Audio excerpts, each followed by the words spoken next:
Hello, everyone, and welcome to episode 20 of the Band of Bravos. Episode 20, that's crazy. What? I am thrilled to be here. Hi there, everybody. I am your host and game master for the session. I'm Jason Bulmahn. I'm the director of game design at Paizo.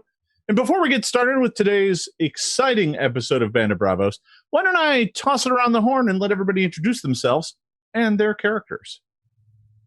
Hi, I'm James Jacobs. I'm the creative director for Pathfinder. I'll be playing Shensen, whose prophetic dream from last episode, I'm sure, is in no way connected to a giant tongue monster and the need to run backwards out of this whole area. Sounds right. And if Jason doesn't let me make friends with at least one monster, I don't know what I'm going to do. Hey guys, No I'm XP for making friends. all the XP for making friends. Hey guys, I'm Maryssa Marie. I'm Paizo's web content manager, and I play Ilana Thistlefoot, our halfling druid. Hi, folks. I'm Jason Keeley, Starfinder developer. I'm playing Roark Thunderbird, the Tango Swashbuckler, and I don't know how I'm going to get out of this mess. You're not in any danger. I'm sure it's fine. Yikes! And hi, I'm Peyton Smith. I'm the social media producer here at Paizo. And just as a warning for everybody, today is the day of maintenance and lawn days and everything else. And I have a lovely individual currently painting outside my wall, which I'm sure he can hear me right now, which I hope he has a lovely time painting through it. And you're probably going to hear random noises throughout the entire stream. So hopefully, and just the nature of working at home now, having to switch everything over. So if we can give him a warm welcome as he struggles with our balcony door out here, and Hello, Mr. Painter Man. And he gets to hear every awkward noise I can now get to make because I get to do a thing live. So, Well, I'll make sure to include extra wet, squelching ooze noises. oh yeah, just make it horrible and terrible, Yeah, and all that. Yeah, But like I do. yeah, but apparently we had like lawnmowers going and other people's microphones and stuff. And we had planes flying by, dogs barking, Melmans jumping in through fences. So it's been interesting trying to get it all set up. It's certainly not a robot apocalypse. Oh no, it's not apocalypse. Not at all. And just it's the nature of setting things up, working from home and then having every sound in the world appear. But anyway, welcome back to the Band of Bravos. By the way, if you've always want to hear the official Paizo's little podcast version, it'll be in the description as it always is. Thank you everybody for watching again, which is always live, and happy to see you all. And if you've all never know or never been to the live stream before, you'll see that we have hero points that are above everyone's little portraits here. And basically you can use your channel points to basically contribute to that to help us not die on this session. So with all of that, and Jason might be like shaking his head no or whatever, but if you really want to destroy us as well, you can also give him some villain points. Now So we're talking. the more and more you watch Paizo streams, the more and more you'll be able to help accelerate our demise on the show. And Jason, I really hope we survive this time. Well, I mean, it's always a chance. Like, what do you have in store for us this time? Well, when we last left our intrepid band of adventurers, the group was, deep underground. Having traveled down to Kobold Town to arrange a deal for the Goblin King, the party is now off running errands for the orcs that they are trying to cut a deal with, attempting to curry their favor to make it so that the orcs will form a lucrative partnership with the Goblin King. To this end, they have traveled to the Boggards, heading down to the Stench Bog. There, down in the Stench Bog, they quickly learn that the Boggards, who the orcs need boats from, are not currently producing boats because they are having a shortage of the right kind of mushwood, which is only grown in the deepest, mustiest part of the bogs that they call home. The party went out to investigate this because the Boggards could not, because there were insects there that caused some pretty bad disease in the workers that they sent out there, and found that there was a kobold behind it all. This kobold's name is Varnask. Varnask is attempting to get vengeance upon the Boggards for devouring his clutchmates and spending the past 10 years investigating their according to Varnask, misdeeds and sinister actions such as kidnappings and stealing eggs and spiriting individuals and young into the Mother Cap. From there, they are never seen again. Well, the party gave pity to Varnask, and he agreed to stop his quest for vengeance for 2 weeks, allowing you to head back to the Stench Bog to attempt to learn, what's going on. He said, you'll see. So in last week's episode, the party did indeed return to the Stench Bog, and after trying to negotiate some problems that the party was having with the disease mentioned, the group decided to sneak in to the Mother Cap and try and find out what was going on in there, because there's something's not right. And to that end, the party has kind of split up into 3 groups.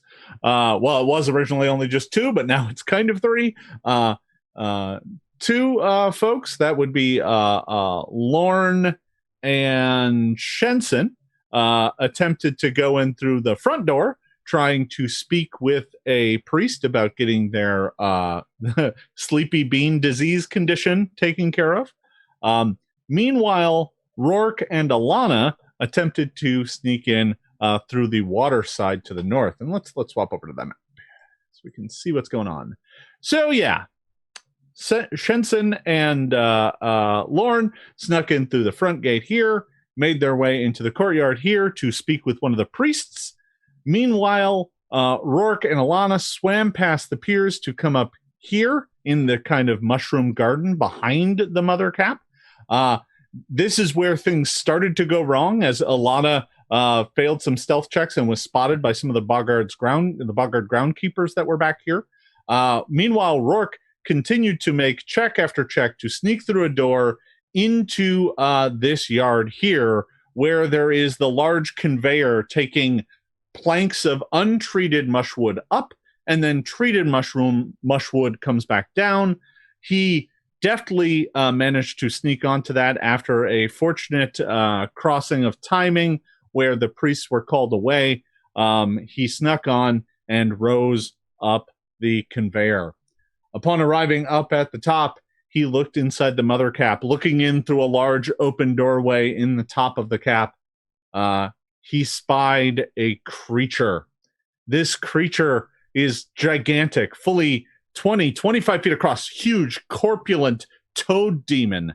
And the mushwood logs were taken up to it, where its long, slimy, leathery tongue would reach out, grab them, coat them in its gross, viscous saliva, and then deposit them, now treated, to be taken back down.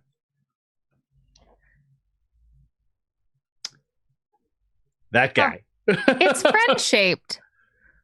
He's what? He's friend-shaped. He looks like a new friend. Yes, very much so.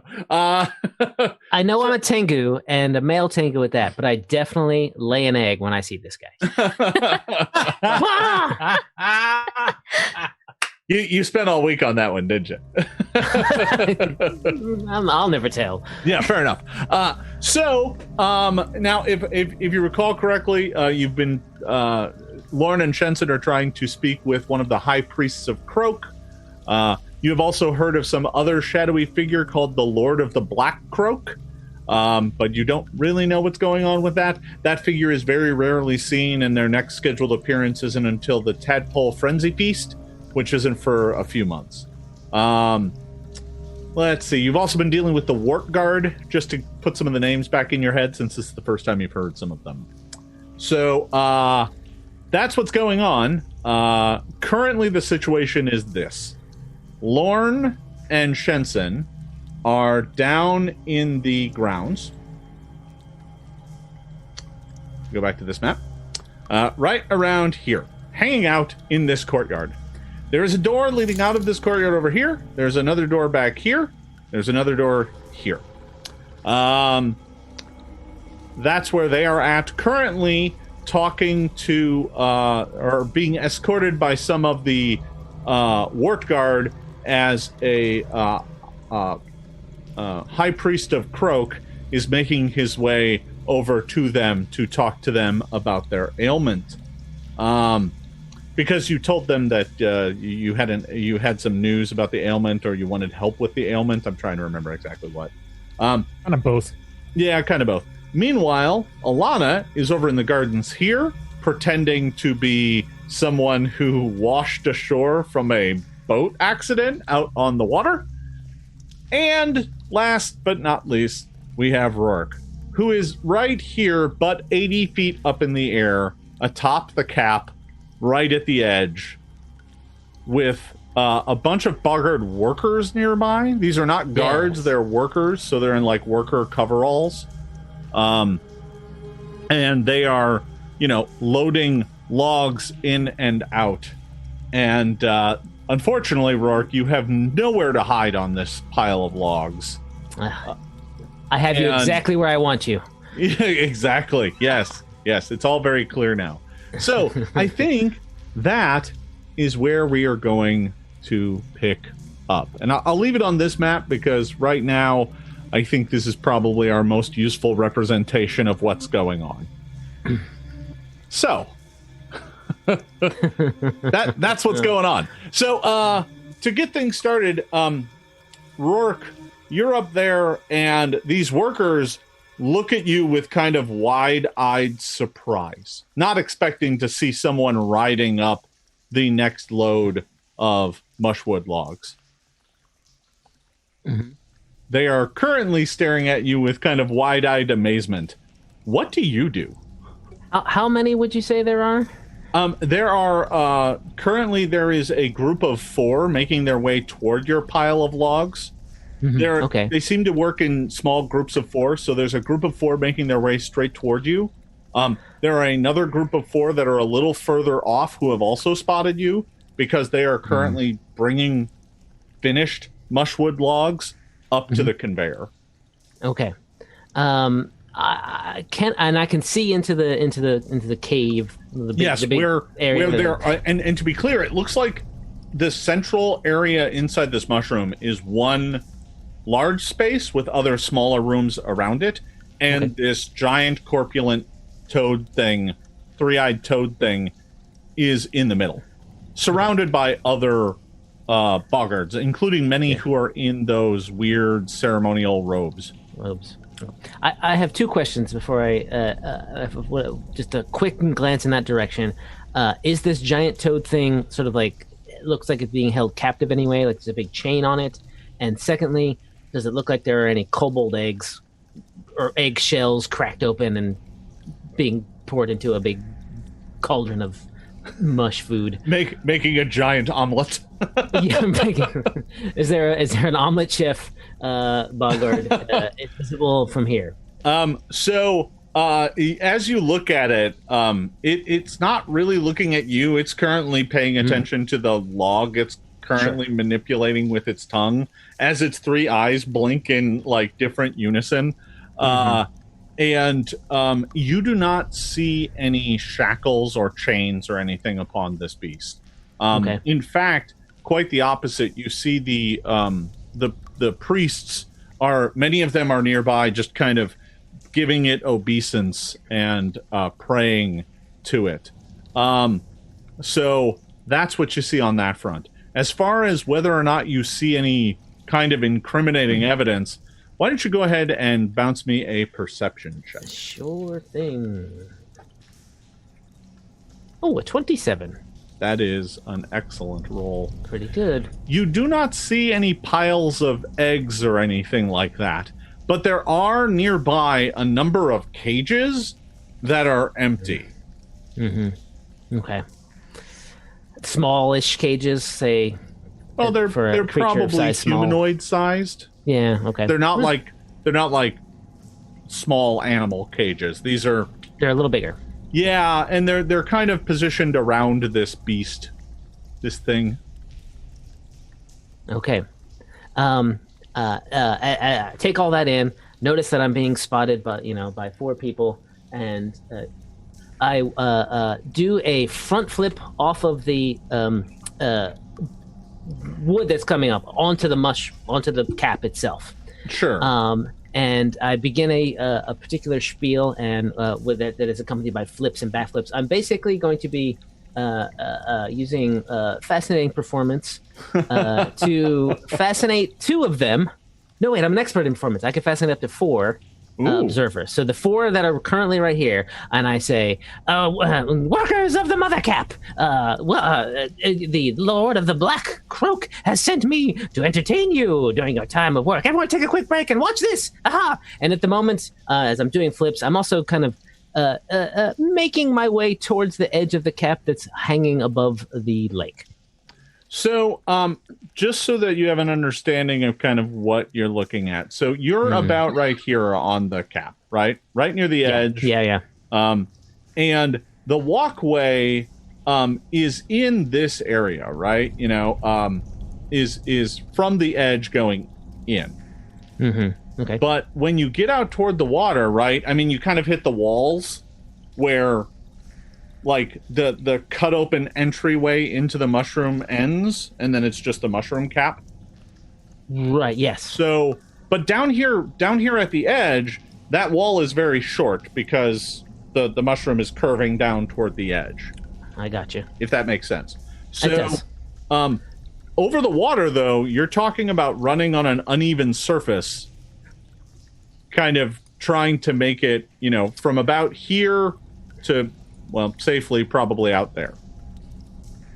Hey, I've got steady balance. I've got catfall. I apparently have built my character to this situation. You've been built for this. All right. So the first thing I'm going to need you to do is give me that performance check. Performance check. Yep. I throw my hood back, by the way, so I'm no longer unobtrusive and unassuming. Yeah. And I get a 20 on that performance check, so that is compared to their will DC. Their will DC. All right. Yeah. So the 4 boggards next to you nearby are like, and then they just kind of stare at you with kind of blank looks on their faces before they're like,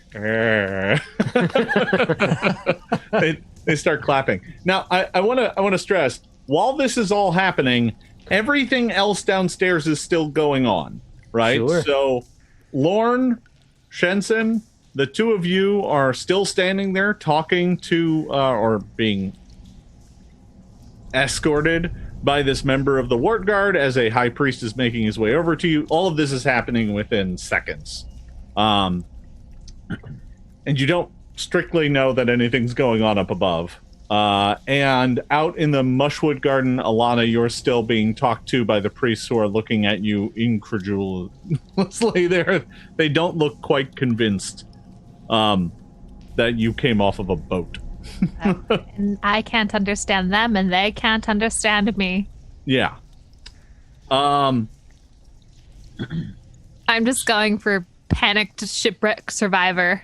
Sure. Drowned. Yep. Yeah. So, to keep things moving, Roark, you do that performance, and you've kind of got the attention of these 4 nearby. So they're not the problem. No.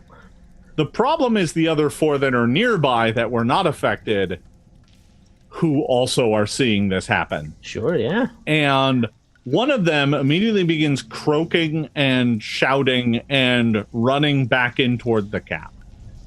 And when that happens, it gets the attention of some of the folks inside, and then you begin to hear this loud... It's not a bell, really. It sounds more like a gong being rang. And all of the boggards suddenly start looking up. Now, at this point in time down below, the moment that starts ringing out from up above...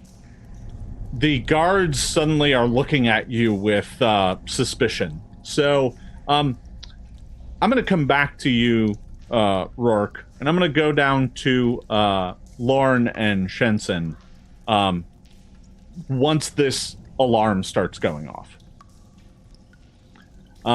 Is it obviously an alarm?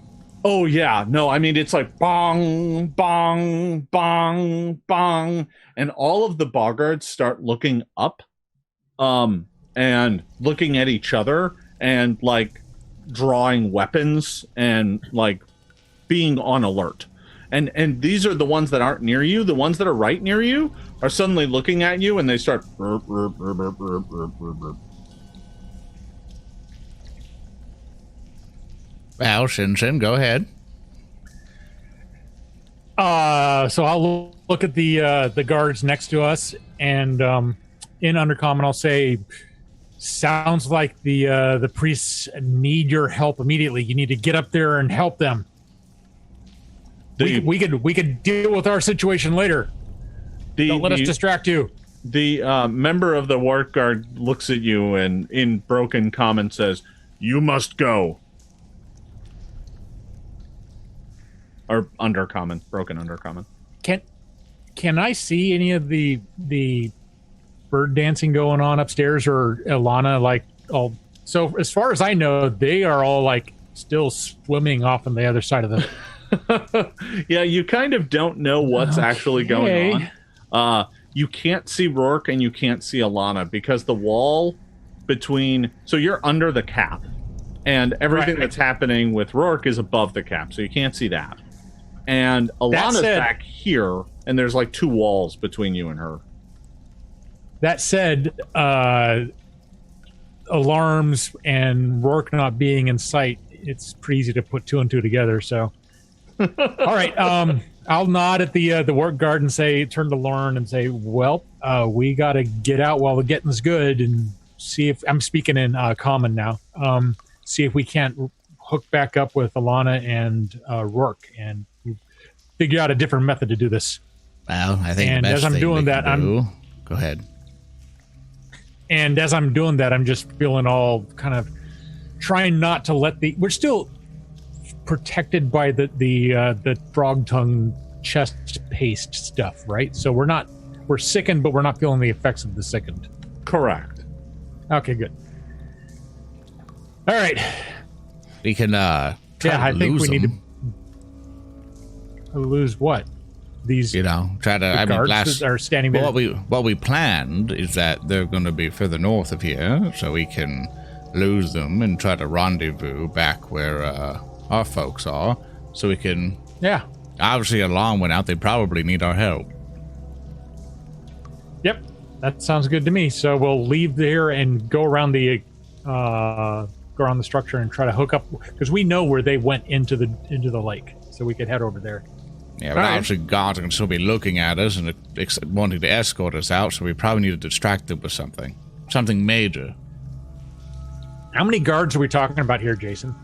So you have two guards in front of you, but there is one of these high priests of Croak making his way in your general direction. Other than that, this yard's relatively empty. So that's right near you here. But there is also one stationed over at this door on the inside. One Wart Guard. Well, I know how I can make a distraction that cause them to go running off towards it.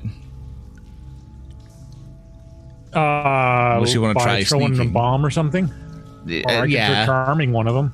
I mean, there's a lot of them to charm, Shensen. You're very pretty, but you're not that pretty. I only need to charm one of them, and then he'll say, "Yeah, these people are here. I'll take care of them."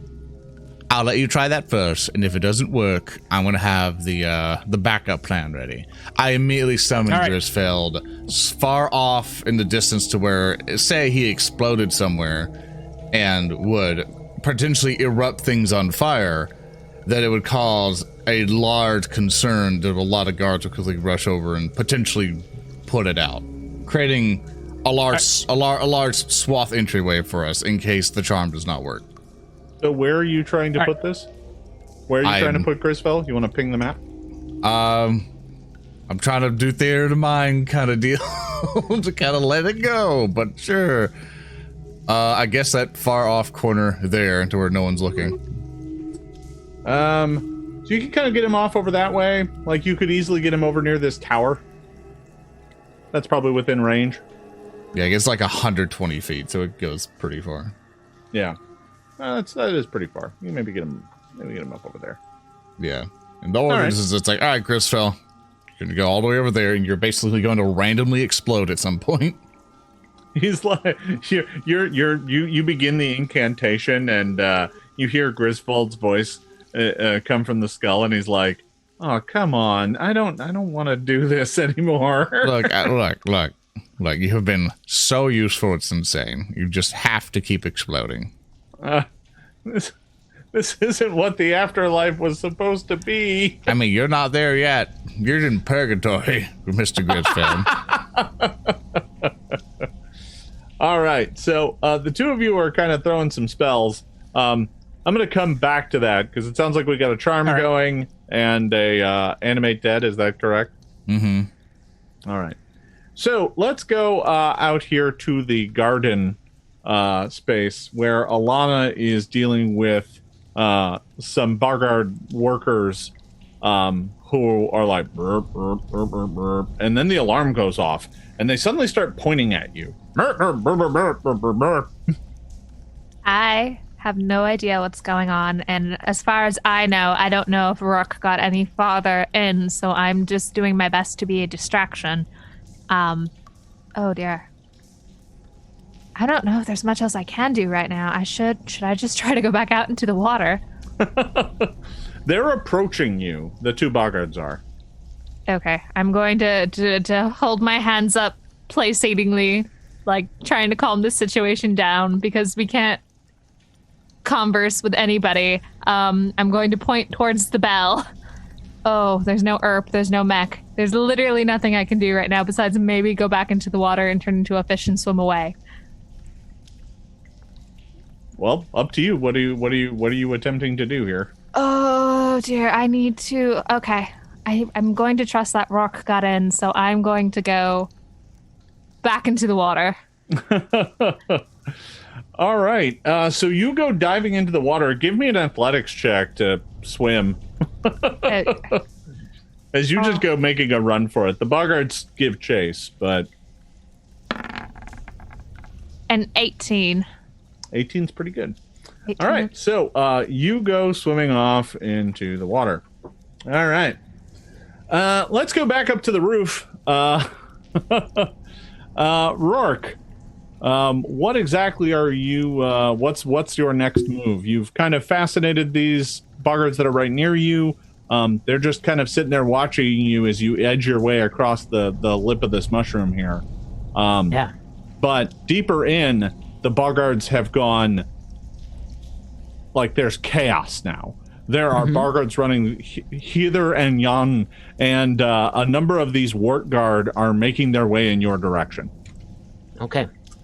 As I have to have another quick question. As I was coming up, so this, so I can ping it here, is a mushroom that's lower than the mother cap, right? Correct. Yes. About, as I was rising up, about the distance between the mother cap top and that top, would you say is half the distance? Probably about the distance between the top where you're at, which is about 80 feet above the ground, and the top of that mushroom is probably about half. Yeah, it's about 40 feet. Okay. Nevertheless, that's just a sort of possibility if need be. I basically want to, take a deep bow to the four boggards that I have been fascinating for this past few seconds, and say thank you. Remember to thank the Lord of the Black Croak for this. Now, hell, get back to work. And then I'll just kind of do another flip onto that low wall that you were talking about, onto the sloping mushroom cap part, and just kind of start running my way towards the water. All right. As quick as my little bird legs can take me. Sure. So give me an acrobatics check, and let me just tell you right now, this is not one you want to botch. It is a 16. Is not great. I could do better. I could definitely do better. Oh boy. So a 16 is going to be enough to start your journey. I'm not too worried about it. That's not a terrible roll. I was more worried about you rolling awfully. Sure. If this is a balance, I technically get it. If it's a success, it becomes and there you success. go. Yeah. So that actually works greatly in your favor, because this is a very it's not quite slick, but it is a smooth surface. The cap of a mushroom isn't exactly rough and covered with good grip surfaces. So you do hop up on top there and begin kind of running around the edge of the mushroom, making your way out toward the water. Now, back down on the ground. I've got a charm being thrown at one of the Wart Guard? Yes. All right. Let me go ahead and roll a will save for that. Yay! It's not a critical success, so he doesn't realize I cast. What number the spell. did you roll? I got a 17, which is a total of 25, which is going to make it.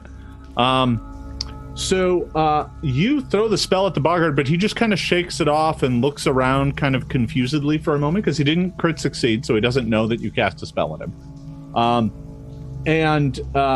As the two of you are kind of talking, Lauren is casting this spell, which causes Grisfell the skeleton, I'm assuming? Yes. All right.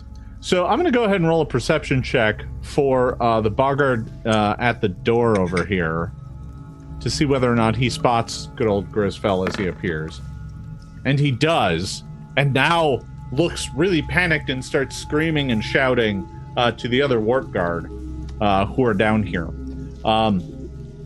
This has the effect of dragging their attention that way too, so for the moment, no one's looking at the two of you. What do you do? This is a good chance for us to sneak out and hide. I'm going to try to go stealth out and hide. Okay. I'll fall in with Shensen. Okay. So there are, like, along the outer walls here, there are, like, some crates and boxes and stuff, like supplies and barrels and basically plenty of things that you can kind of run and hide behind. Is the goal here just to remain unseen, or are you trying to find a spot where you can easily scale the wall and get out of here? At this point, remain unseen, because I'm assuming that if this alarm keeps going, these guards are going to be further distracted and mostly trying to remain unseen at this point. Yeah. Okay. Yeah, I think. All right.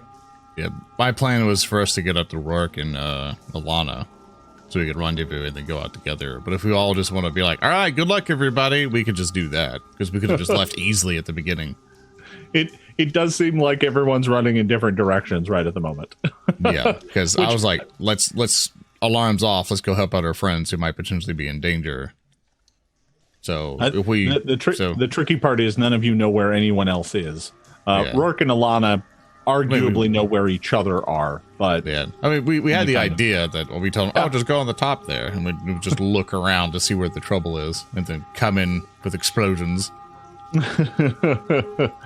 Well, that is always the default position here with the Band of Bravos. Is we don't know what to do with this, so let's have something explode. I was like, I'm on the case. Grisfeld is standing over there, just like leaning up against the wall. He's somewhere gotten a cigarette. It's just it's a living. When in doubt, special effects. Yeah. He lets his skull kind of come off, roll down one arm. He pops it to the other one. It rolls back up. You know, he's just he got good after so much experience being an undead. So he's just enjoying having a corporeal form for a few more seconds. Yep. But that's what I explained to Shensen, basically going like, we gotta go up there to see if we can find them and help them, or are we bailing? We don't know where they are. So best thing we can do is to go into hiding and try to get away, and then let's at least progress past that area up there first, because we told them to come in through the water, which is in that direction. They go there, hide, and then scope it out from there. Sure. Cool. That's what we do. So you can. There are boxes and crates on all sides, so you can kind of go over to this area over here and hide like along the wall, between like the wall of the giant mushroom and some crates and stuff. All right, Shensen, can you go ahead and give me a stealth check? 24. Okay. Okay, that's pretty solid. Are you? I'm assuming you're an expert at stealth. I am trained in stealth. You are trained. All right. So you cannot do follow the expert. All right, no problem. Lauren, can you give me a stealth check? Yeah, sorry about that. Yeah, no worries. I didn't ask for one. I was checking first. Just got to find where mine went. Therein lies the trick. Is that a good thing or a bad thing? It's a bad thing because I got 12. It's bad. Oh. Good luck, everybody. So, the upside is you do get some bonus because you have cover and stuff. So you're hunkering down, but you don't know how well you're doing. My Is it your tall, pointy hat sticking up? Yeah. I like how we thought the same thing. It was like, yeah, that is just bobbing behind a crate. Dang wizards. All right. So let's get back around to Ilana. Ilana, you are swimming out in the water. I'm assuming you're heading west because that's the wall you're closest to. Kind of this general direction back the way we came. Question though, can I see Roark? No. No, I can't see Roark at all. No, as long as Roark is on top of the mushroom, the only way anyone's going to be able to see him is if they're pretty far away, right? Okay. Because you have to be able to see up over the edge. All right. I'm currently deciding if I take shark form and swim away, or I let myself get swept back to land and cause a bigger distraction with these kobolds that are probably going, what's going on? Shark form always seems like the right answer. I don't know. Yeah. That is the only form I have that swims, and it's shark form. So I guess the vote is that. I guess I'm bailing, and I'm hopefully maybe that will scare them away as well if they see this halfling turn into a shark. All right. So you hop into the water, and the boggards are kind of running after you. And they start splashing in the water after you, and then you transform into a shark. Yes. And I don't know what the appropriate response for a frog freakout is, but it's something like their mouth opens and their tongue goes everywhere, and they just... and they panic because they have no idea what a shark is, and it scares them. But I am now bigger than them. And you have a lot of teeth, and they don't like it. So they are going to flee because they don't like that. So they both go running back onto the shore as you transform into a shark, and you are now free to kind of move around out here with ease. Yeah, they don't know what just happened, but they don't like it. All right, back up to the top. Roark, you're running along the mushroom cap. I'm running like Tom Cruise in every movie he's in. That's right, yeah. The inevitable moment where he has to run from something bad that is probably exploding in the background. Directly into the camera. Yeah. Yep, directly into the camera. So I am going to need you to give me another acrobatics check. Yeah. Make this one and you'll be out of the water. Yeah, there you go. 27. So I'm just kind of barely keeping my balance on the curve, the top of the mushroom. And then I hit the edge, and I guess it's not a swan dive because I'm a tengu, but it's a dive forward and out into the water. It's more of a cormorant dive. Tuck my hands back behind my body here and just kind of go straight down. All right, first to the water. So you have a handful of advantages. First of all, you're falling into water, which is going to reduce the total distance that you fall. I believe it's 20 feet. It might be 30. I'm double checking. But you have cat fall as well. What's that do for you? I do. That's only going to... I'm not quite an expert in acrobatics yet, so that is only going to treat the fall as 10 feet shorter. All right. And hopefully, since I'm doing this on purpose and diving, I can maybe mitigate some damage or make it all non-lethal or something, Yeah, I believe diving is actually what turns it into 30 feet. I think that is, if I recall correctly, yes, 30 if you intentionally dive. Very good. All right. So that is going to knock it from 80 feet down to 50 feet. then Catfall is going to knock it down to 40 feet, and you take half of that as damage. All right. So Ouch. you are able to dive from 80 feet and take only 20 points of damage. I am probably making a lot of noise on the way down so that everyone can see me. And then I realize how far I'm confidently running, and I leap off the edge, and then I realize how high I am, and then I scream, ah! And I tuck and roll and hit the water, splash. Do I hear and notice any of this? There's no way you didn't. All right. Yeah, hopefully I don't hit you on the way down. I'm going to Not make aiming a, for the shark. make a shark line, not a beeline for Roark, and hope I don't terrify him. Ah, shark! Oh, it just got worse. Why? Roark, you go falling down into the water right into the open jaws of a shark. Oh no, it's that one of those terrible movies where and it looks like a bad. Yeah. Never It's mind. some weird cross shark between the Birdemic and Sharknado movie that we've all wanted. Yeah. Sharkdemic. Oh, no. Sharkdemic. Yeah, sure. Wait, it's me! All right. But when you, So- I imagine, Lana, when you say, wait, it's me, but in reality it's underwater, so it's like, wait, it's me. It's also just shark gnashing of. It's just Just shark bubbles teeth and because foam. I can't actually communicate as a shark. But I can grab the cloak and try to drag Roark away back towards the Oh, that docks would that we came terrify. from. Just- oh, God. So, Roark, real quickly, I'm assuming that did not knock you unconscious. No, Okay. that was not even half my hit points. All right. Well, then you can fall from much higher distances. All right. No, I'm gonna do it again. That was fun. Yeah, like a theme park ride. You run back in to get up the escalator. I assume- the rope up. I assume I did not have an angle to see this shenanigan happen. So, Shensen and Lauren, you do not see it happen, but you certainly hear it happen.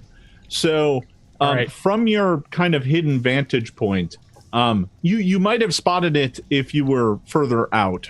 But because you went and hid along that edge, what you hear is kind of Roark screaming and then a rather loud splash noise. I imagine it's like the Goofy thing. Like, Yeah. My assumption is that Roark is just grabbing boggards up there and just throwing them out into the lake, and I'm really disappointed at missing out on this. Oh, he's probably Shensen. being really Come on, heroic up Shensen. there, and I can't watch him. Come on, Shensen, let's get up to him. That is, Oh, you might want to crouch down, Lauren. You're still sticking out. I think our cover's blown at this point. Let's start scaling that wall over there. So, I do like the imagery of Roark just up there, flipping boggarts off. It's just like some kung fu matrix moves, just flipping boggarts all over the place. But yeah, in reality, he just fell off the mushroom. So, now the two of you are right here. Dove off the mushroom. Thank you very much. Yeah, that's right. So, from where you are at, there are, not that you exactly know it, but there are multiple walls between you and where they are. I guess the question that I'm going to bring back around to Lauren and Shensen is, what do you do? The boggards are currently closing in on Grisfeld and are about to reach him, and they all have weapons drawn. Well, once Grisfeld explodes, because that's just how it always works out, I think we should, now that we've heard him do the sploosh, I assume that his scream went all the way down, and so it's easier for us to go around the long way to get back to the water, especially if they're distracted by exploding minions. Long story short, I snap my fingers and explode Grisfell, and we immediately leave. All right, so you explode Grisfell, and the boggards and the priests are making their way up to him, and just as they reach him, he detonates. In a flash, a they are all very badly hurt by that. You're not sure it killed any of them, though. Oh, it definitely did not. I'm not going to roll damage. I know everyone's pretty healthy, but still. No, I mean it's fine. Yeah, it does what 6d6. But I am awfully curious, and I will see what it would do. Only like 26 damage. and if they crit fail, double, but still. Yeah. The reflex save. One takes it. One makes it.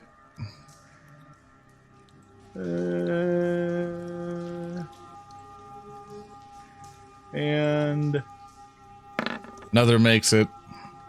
There you go. Those were the ones that were nearby. One they're bugger fine. went up to poke him and took the brunt of the explosion. One was very badly hurt. So this explosion happens, and I mean it creates kind of a mess over there.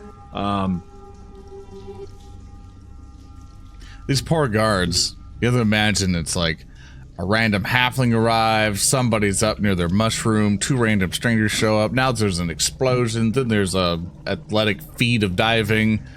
You know, everything's all just different and weird. The priests are running around everywhere. So I'm already starting to make up my rumors I'm going to be spreading about the Boom Bones invasion of the Mother Cap. So, you are able to that creates one hell of a distraction. The Boggards and the Boggard Wart Guard and the High Priest of Croak over there are thrown back and burned.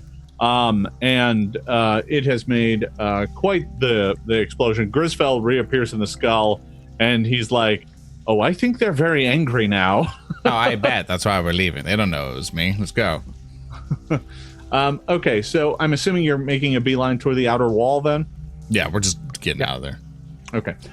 You both can easily make your way across without really being spotted, but climbing up and out, I am going to need athletics out of you.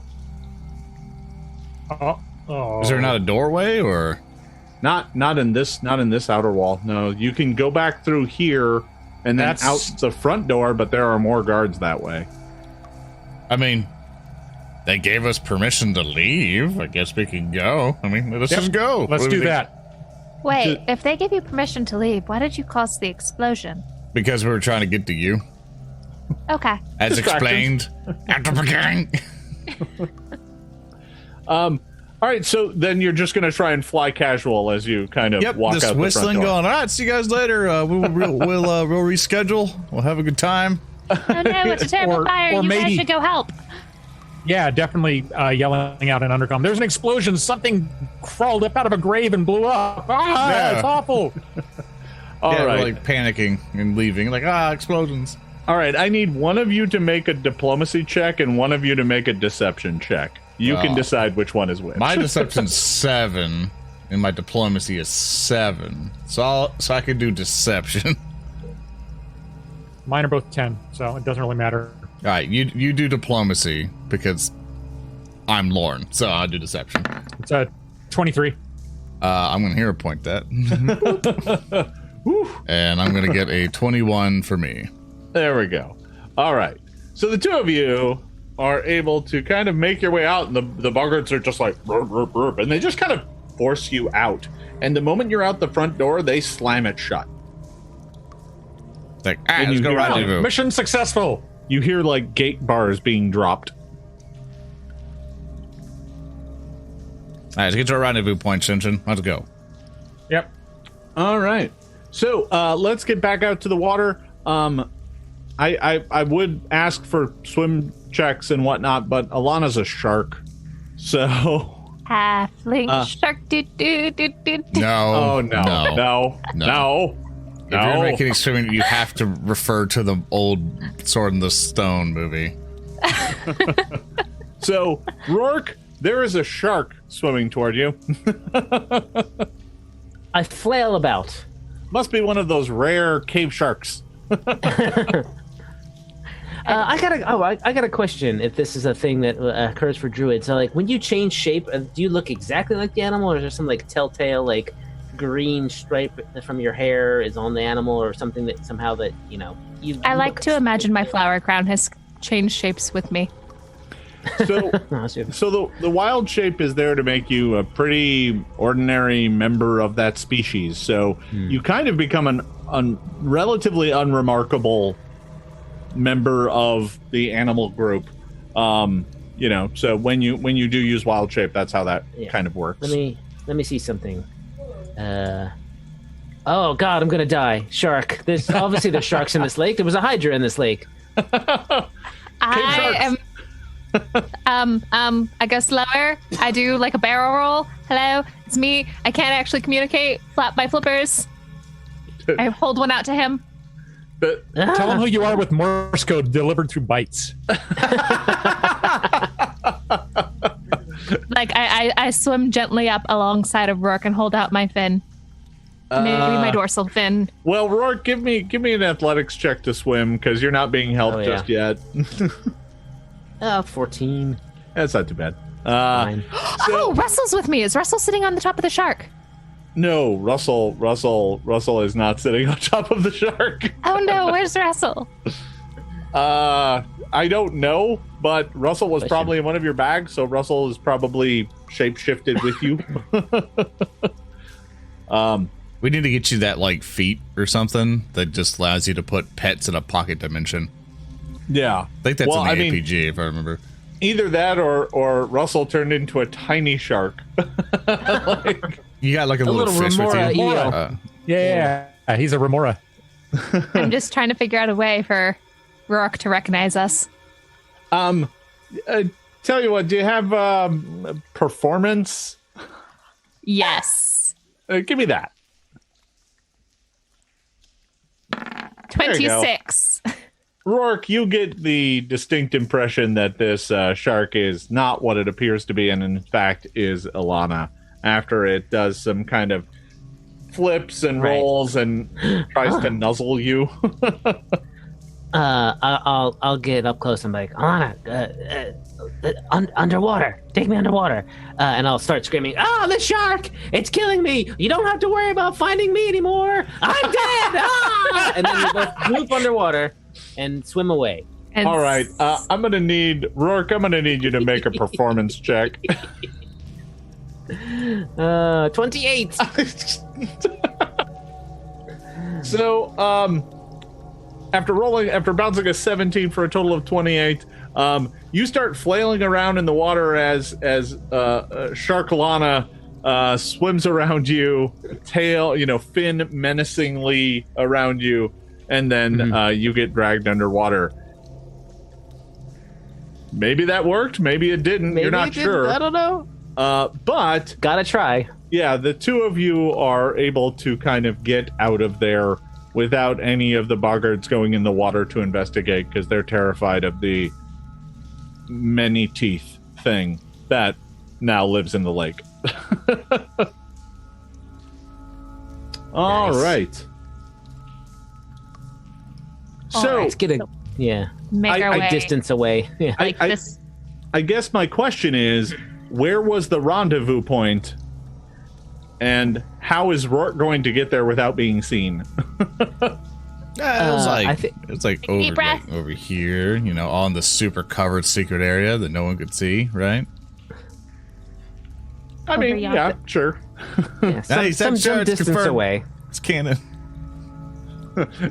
Oh, I said it, so it's true now. Oh, okay. Yeah, is that the game we're playing? Yeah, we're playing Pathfinder Second Edition, Jason. I don't know that game. All right, so all right. So the two of you go swimming along the shore, and you're able to kind of meet over here. This shoreline, to be clear, isn't like perfectly smooth, right? I mean, most shorelines, there's rocks and boulders and stuff, and there is kind of a more secluded area over here, we'll say. That is the spot where you had agreed to meet. So, the group of you goes to meet over there. Hi, Roark. Oh, shark! And I lightning bolt. Wait, it's a lot of light. Oh, okay. Why is it a lot of shark? That's all part of the plan, right? We had a plan? That went better than I thought it would. I gotta tell you, Bravos. I have to tell you, terrifying. I got up to the top of the cap. Full of it was a stealth mission to be rivaled, but I managed to take the wood the sort of wood elevator, and I got up to the top, and what they have up there is terrifying. Hollowed up at the top of the mother cap is this humongous three-eyed toad thing. It's licking the wood.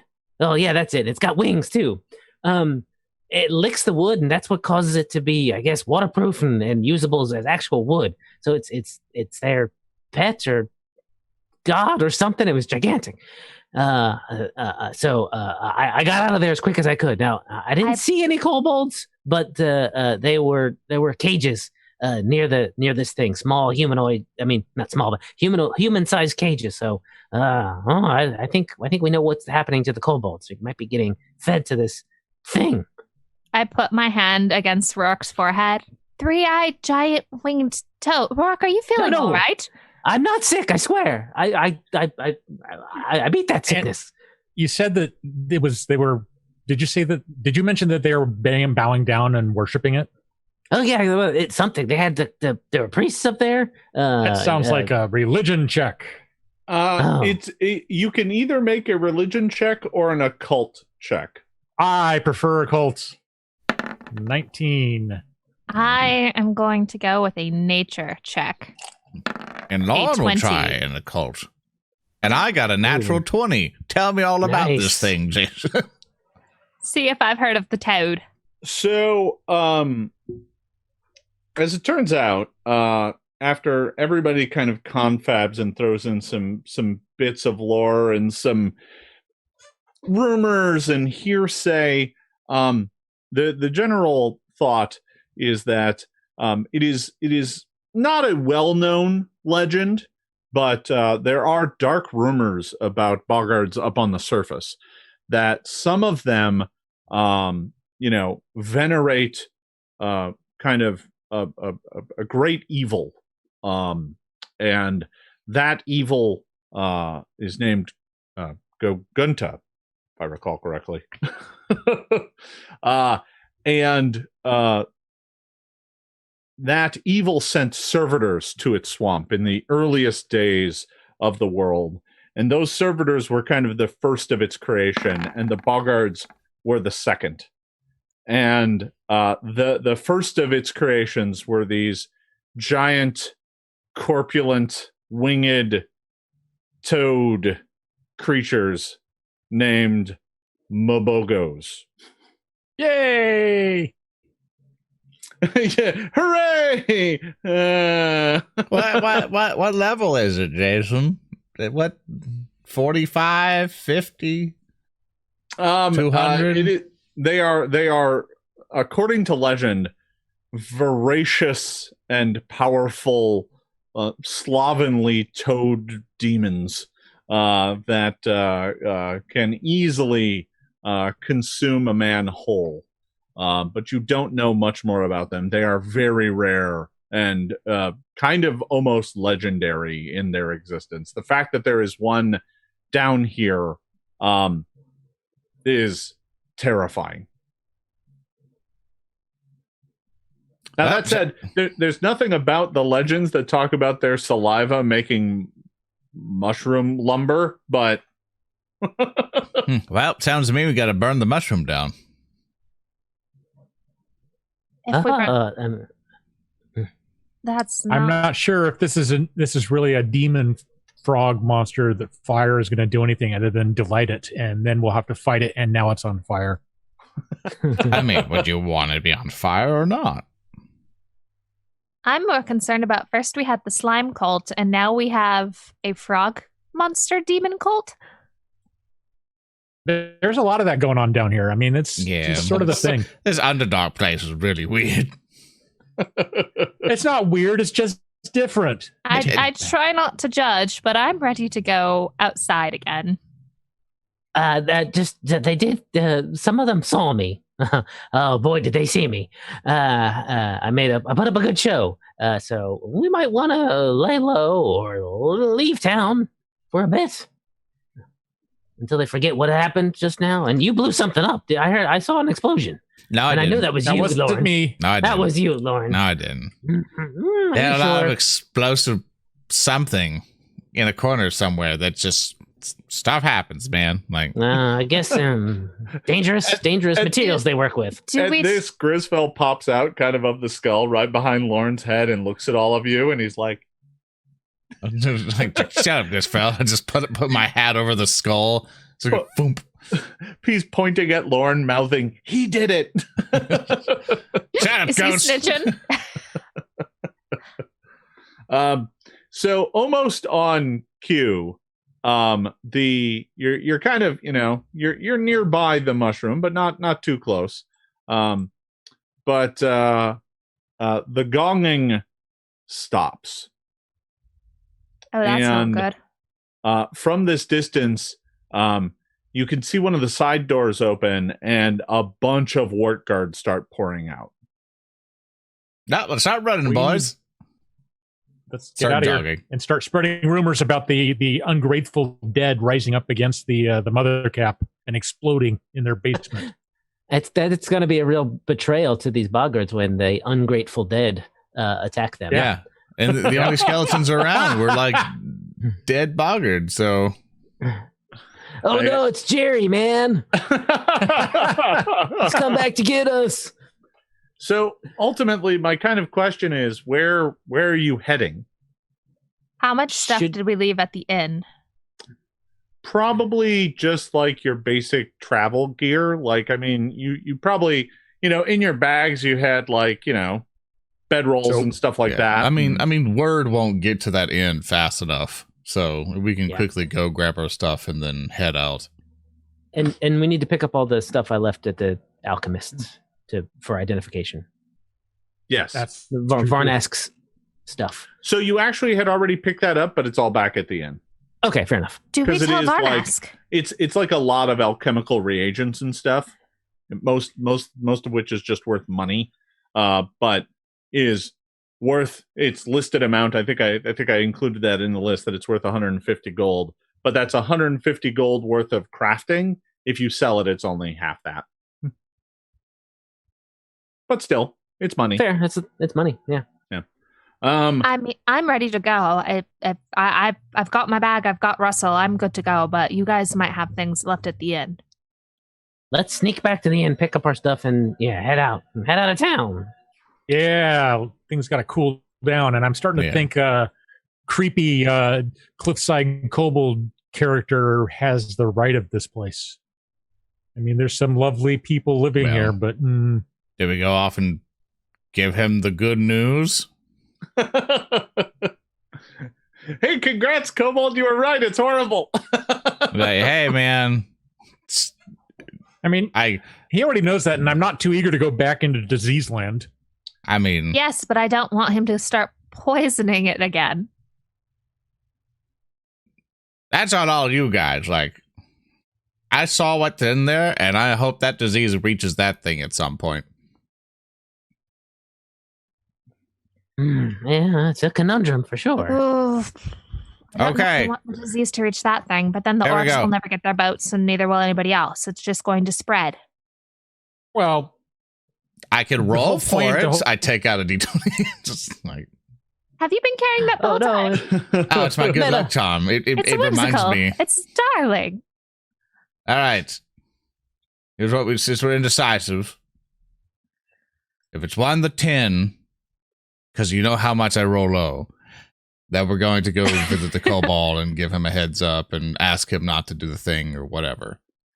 If it's higher than that, then we just bail and go somewhere else. Because we don't really When need to be Peyton here rolls a natural 20 again. Okay, here we go. Whoop. That is a 8 to the kobold. Well, the upside is if you're stopping by the toadstool to pick up your stuff, that's kind of on the way. Yep. Pick up our stuff and beeline it there. All right. So you begin making your way through Stenchbog, and I'm assuming you're not just going straight there. We'll wind our way around and avoid the Wart Guard are kind of you. fanning out. You can see them breaking off into small groups and kind of fanning out into Stenchbog. The boggards that are kind of hanging out all over the place are they all look concerned, but none of them really pay you any mind. Don't be suspicious. Don't be suspicious. Yeah. We take a sneakier route and head there. Yeah, I've got my hood up. Sure. Clandestine. I got my hat on. All right. So you make your way back to Toadstool, and upon arriving, you make your way inside, and sitting at a table in the middle of the room. Hey, man. What's up, man? See you later. All right, next thing. How are you guys doing? Pretty good, man. We're just going out camping for real quick, man. Yeah, Frong is enjoying a nice big bowl of fly soup. Hey, Roark, go get you some. I push Roark forward. He's like, there's quite a ruckus going on out there, man. What's up with that? Who knows? That's why we came back here to the inn. So we could, maybe grab our things and spend some time out of the town so that whatever's happening doesn't affect us. Oh, man, is it serious? Oh, I don't know, but it sounded serious. I heard gongs and an explosion. Yeah, there was some fire, man. That's really going to make it hard for you guys to get boats. Yeah, I'm pretty sure it was an exploding bone. Something came up from the ground out of some shallow grave and was so angry that it just spewed fire everywhere. And I hope that there's not dead bodies elsewhere in the city, because if they're all getting up and exploding, that's not a good thing. Warn your friends. Warn them. Give me a let's call it deception check.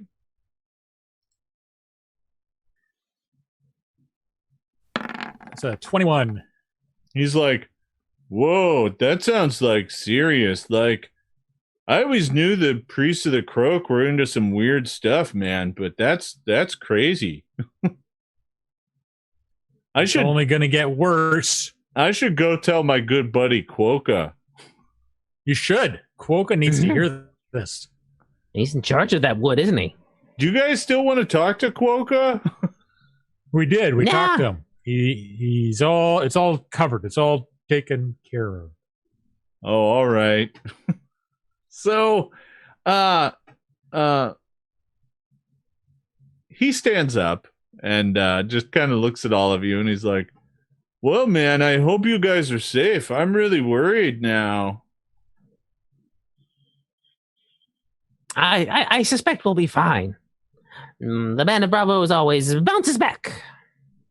Oh, all right, man. Well, you guys take care then. I should probably go. Like, yes, aren't you a guard? Need me for something. Are you a member of the Wart Guard? No, man. That's like high ranking. I'm just one of the like members of the Border Watch, man. Yeah. Well, I've got my pinions crossed for you. You can maybe work your way up the ladder, so to speak. All right. Well, you all take care. Dead don't get you. Well, thanks for the warning, Shensen, Band of Bravos, and this is the rest of us. I really appreciate it. Yeah, no worries. I got to look out for my buddies. Yeah, man. Friends for life, man. Yeah. I'll give him a complicated handshake. Yeah. Well, he's got webbed fingers, so it's really wet and slimy. Yeah. Well, I'm trying not to touch him, so that makes it even more complicated. All right, man. And he makes his way outside. He like picks up his spear and heads on outside. All right. So the group of you are able to kind of go upstairs and gather up your stuff. And is there anything else you're doing, or just gathering up your stuff and getting the hell out of here? Let's get out. All the getting's good. The Band of Bravo's engagement in Stenchbog has ended. All right. So you've gathered up all your stuff, and you make your way back down to the base floor of the inn. You make your way outside, and this place is kind of closer to the edge of town. So you're kind of on your way out.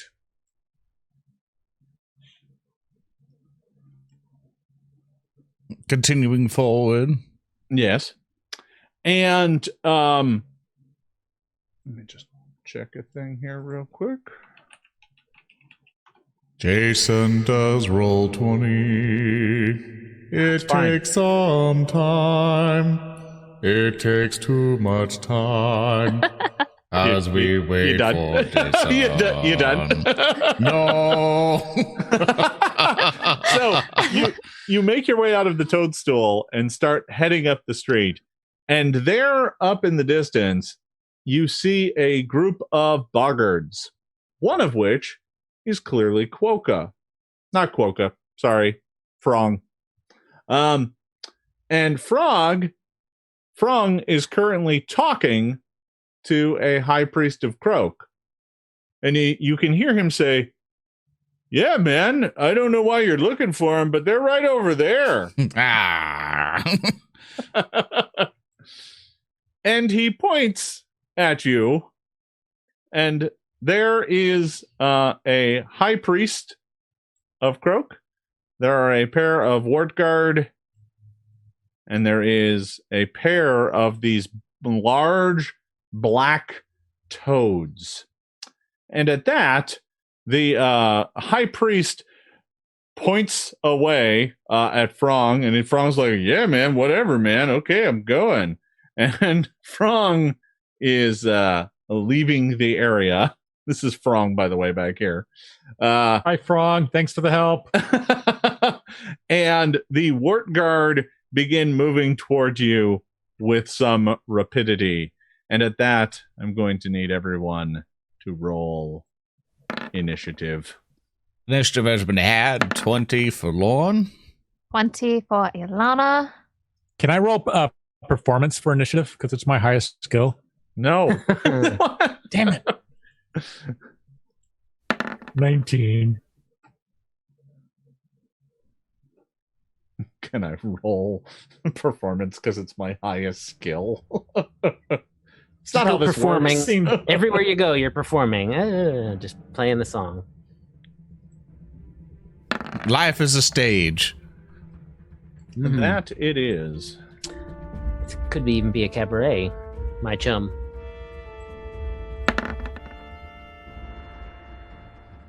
All right. I don't know why I'm not showing up on the list. That is a fine question that we can fix. There I am. There you are. We got it. Figured out. Yeah. All right. Ilana can go first because I think she can go first before me. Lauren might have to go first because roll 20 is being roll 20. No worries. Actually, you get to decide, and I can rearrange it. So okay, I'll go first as Maryssa figures life out because roll 20. Roll 20 decides it wants to catch up. All right. Yes. Well, we're all set. Ilana, you get to go first. Oh no. Oh dear. All right. Roll 20, please, quickly. Thank you. Until it lets me click things, I am. Lauren, you get to go first. Cool. That's what I suggested. Okay. There, it's fixed. Excellent. I'm like, all right, fellas. Seems we've come across a bit of a little pickle. You know, and I just got to check the range of this spell, which is pretty far. Animated assault immediately. Just boop, whoosh, on everything as much as I can get into the group. What is that, a 10-foot? There's a 10-foot burst. They basically just do it within 120 feet. Just go bloop right in that area. They're grabbing rocks and mushrooms and pointy, sharp objects, just swirling around in a tornado. So that's like how big it is. Like your wizard hat? The wizard hat stays. Yeah, that's fine with me. Like there?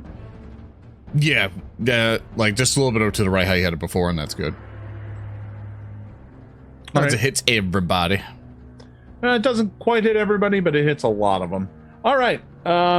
So that is, let's see, that. Yeah, so that is they just have to make a reflex save. Yeah, great. Let me start with the Priest of Croak. He's going to go ahead and make a reflex save. Ooh, he's going to fail. He takes 10. Good. Let me check for the first black toad and then the second black toad, and they are both going to fail. Roll 20 says black frog, Jason. Now I'm confused. Did I say toad?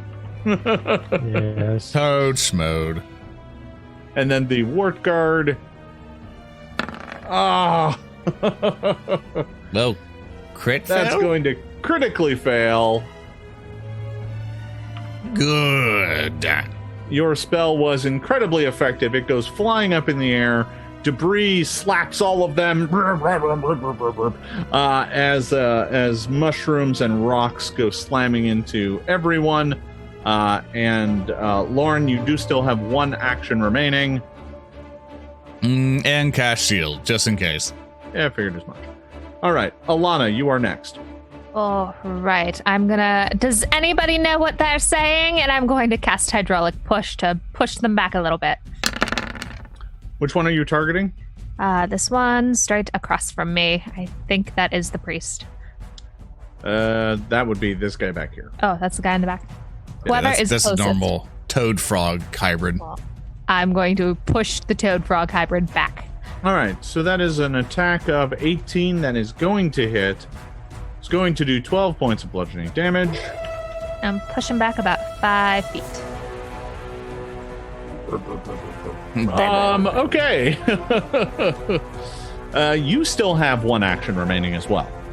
5, 10, 15, 20. I'm going to move over here to get some space and have a better All right, so angle. you move kind of off to the side to give yourself your own room. And now we are over to Shensen. All right, I'm going to do my favorite combat opener, Inspire Courage, Dance Out a Lingering Composition, and Mirror Image. So my perform check for the, whatchamacallit? Oh, 18. Well, you have like a hero point. I'm going to hero point that. You now have none.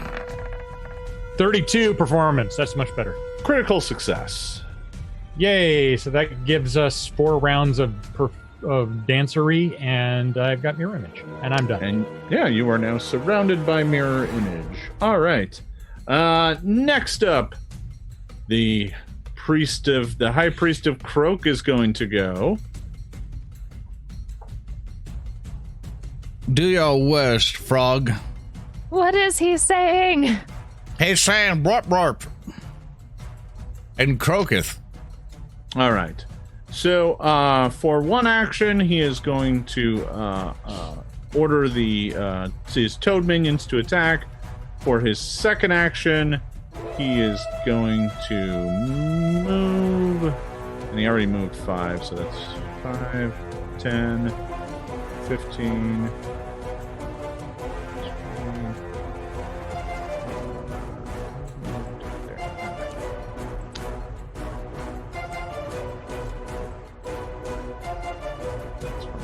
Yes. Okay. Yeah, he is going to move to there, and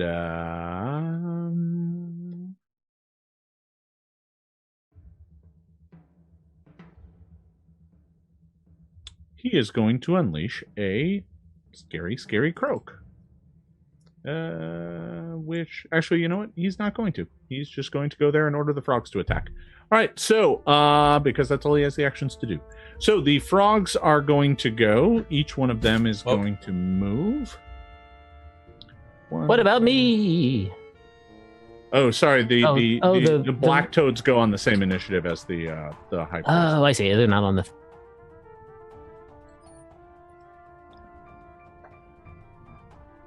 right, so they're both going to advance to that location there. This toad here is going to spit at Ilana. Well, that's rude. Quite. Did it roll?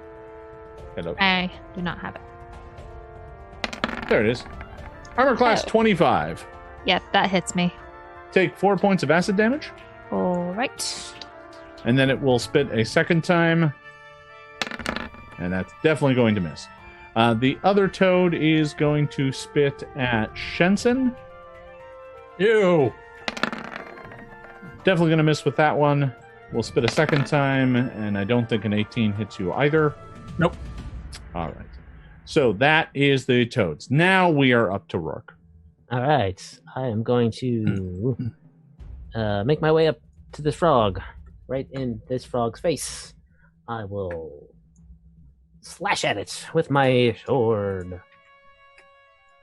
This toad is about 2.5, 3 feet in diameter, and its skin is black and covered with bulbous warts. Ugh, gross. Does a 22 hit? A 22 does hit, yes. All right, 7 piercing. It is incredibly badly hurt. It looks like it took a fair bit of damage just from the storm of debris, but it is still up and fighting. Well, but I'm way up in the front, so I'm just going to raise up my buckler. All right. That is the end of Roark's turn. The Wart Guard go.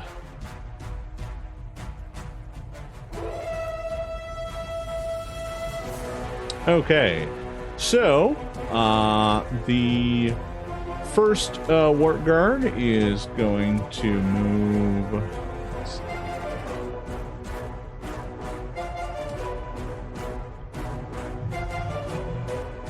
He can do it.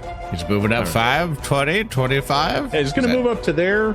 He's going to kind of move up to that spot, and then he is going to unleash a terrifying croak. Oh boy. What does a terrifying croak sound like? It sounds like something that allows me to do a counter performance reaction. You monster! Let's do it.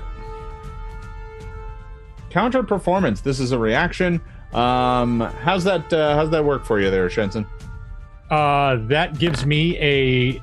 Now the good news for you, Jason, is that is assuming that I'm dancing because that's my focused form of performance. So that is actually 2 lower. So we get a saving throw of 27 against this. All right, so you are all not afraid of the frog's croak. Hooray! And in fact, because it was a 27, you are all... Oh. Okay, so it is not a critical success because it was a 27. Aw. What could the number be? Yeah, I can't imagine. All right. And for that one's last action, its tongue is going to dart out and attempt to hit Roark. Tongue. Miss. All right. The next Boggard, the other member of the Black Guard, or Wart Guard, is going to go 1, 2, 3, 4, 5. Move to there. And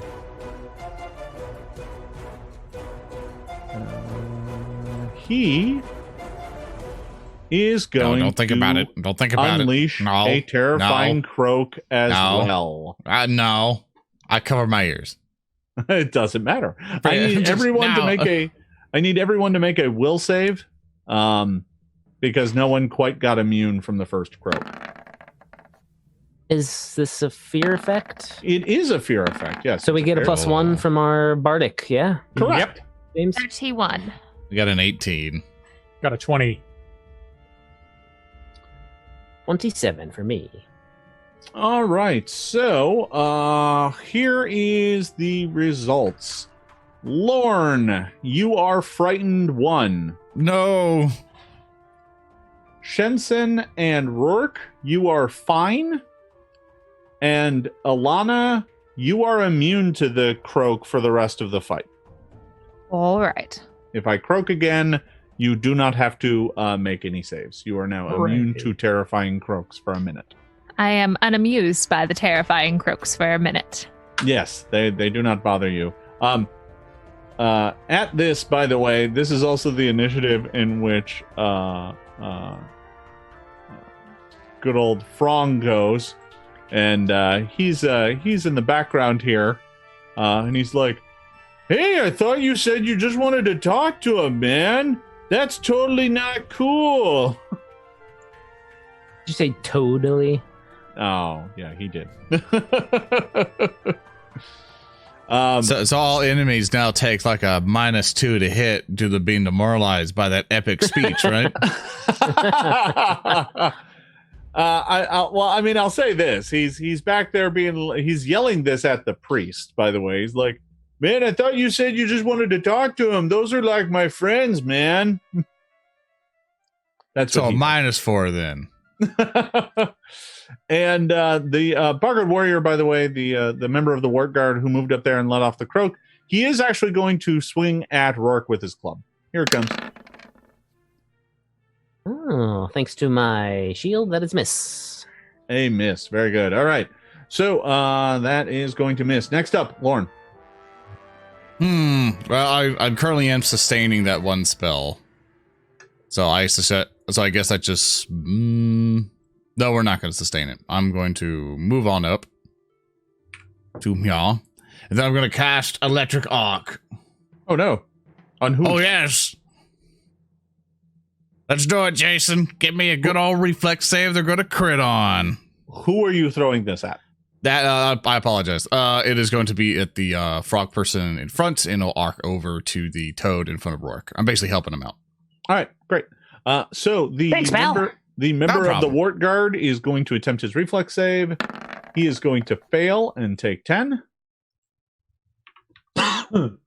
He should totally be wearing metal, right? Wink. Let me check. No, he is not wearing metal. I'm sorry. He's wearing leather, but that's not metal. And then the black frog is going to attempt its reflex save and is going to make it. So it only takes half, but that is still enough to kill it. Hooray! So you electrocute that frog. It kind of pops. And the guard takes 11, not 10. Ah, yes, very good. Well, the guard is actually going to take one more because when the black frog dies, it pops and bursts acid in every direction. So it's Roark, take 2, and cover your Roark, eyes. You take a point of acid damage. Okay. All right. That was Lorne. Ilana. All right. I'm going to keep going after this gentleman right here. And I am going to cast a Produce Flame at him for 26 to hit. Okay, a 26 is just a hit.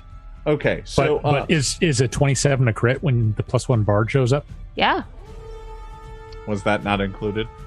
It was not included. 27. Blast!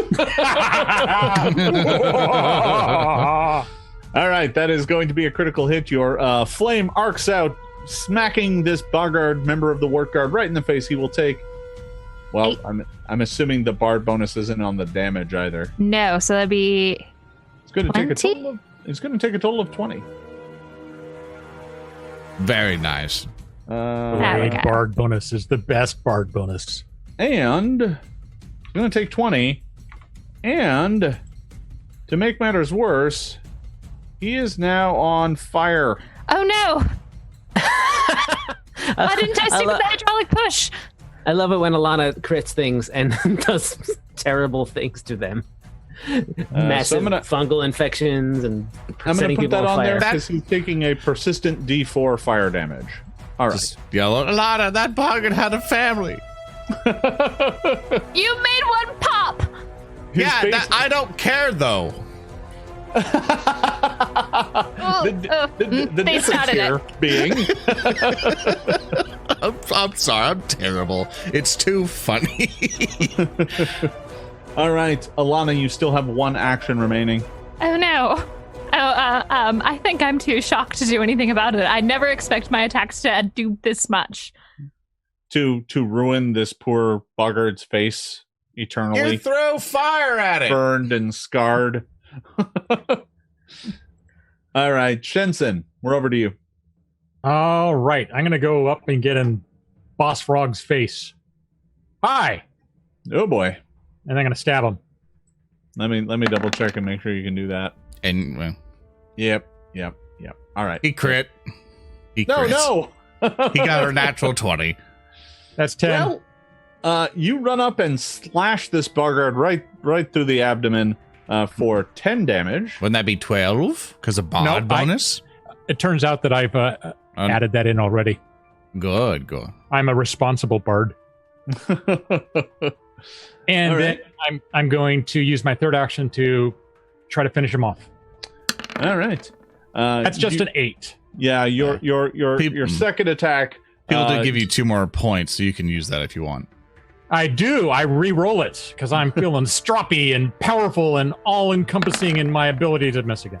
Yeah, no, you swing wildly a second time after making the hero point check, but it still comes up short. The High Priest of Croak steps out of the way. Speaking of which, it is now the High Priest of Croak's turn.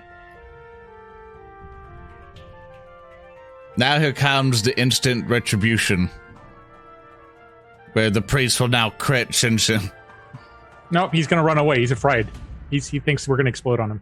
So the High Priest, the first thing he's going to do is unleash a croak. He just like and counter performance will not help you here. This is not a somatic or language based thing. This is a sonic attack.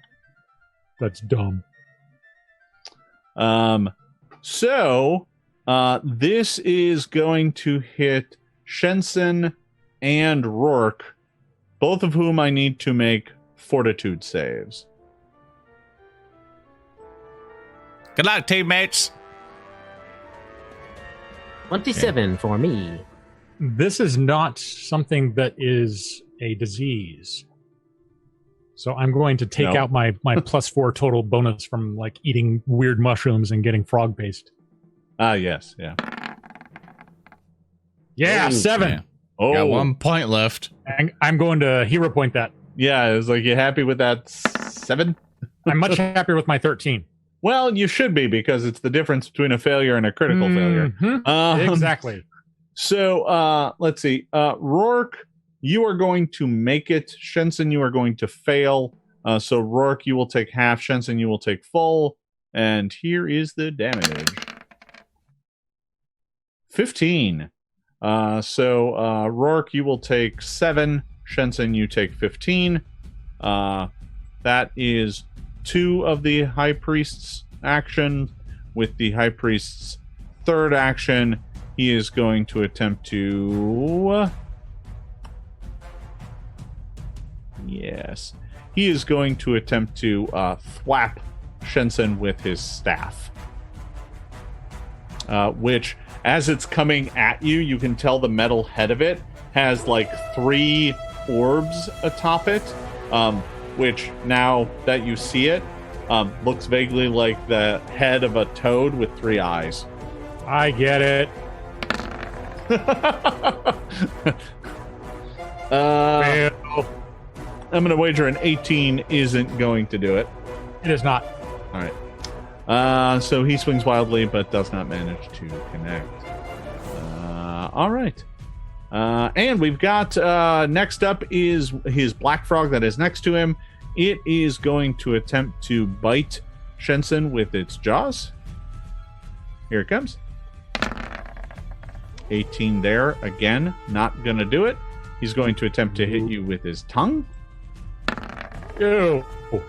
18 again. Really good at getting 18s. Yeah, go ahead and and keep rolling those. Those are good. yeah, and I guess for his last attempt, he's just going to try and bite you again. Be all of his actions, and that's a 2. Let's go. All right. That is the end of the High Priest's turn and his toad minions. Roark, It's over to you. Okay, I'm gonna take a movement. I'm gonna try to move through this guy's space, tumble behind him with an acrobatics check. All right. A 29. 29, that's against my... Hey! Yeah, that's going to make it no matter what reflex DC it's against. All right. All right, I get behind him. I gain a point of panache. Oh, no. And of course, yes. Haha.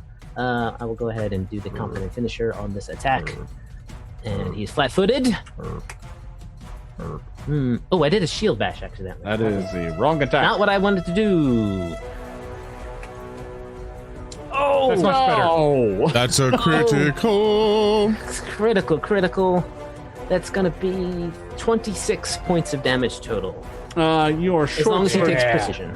You flip around to the other side of this high priest and stab him right in the back. You can feel the blade slide into squelching organs, and the high priest of Croak collapses to the ground.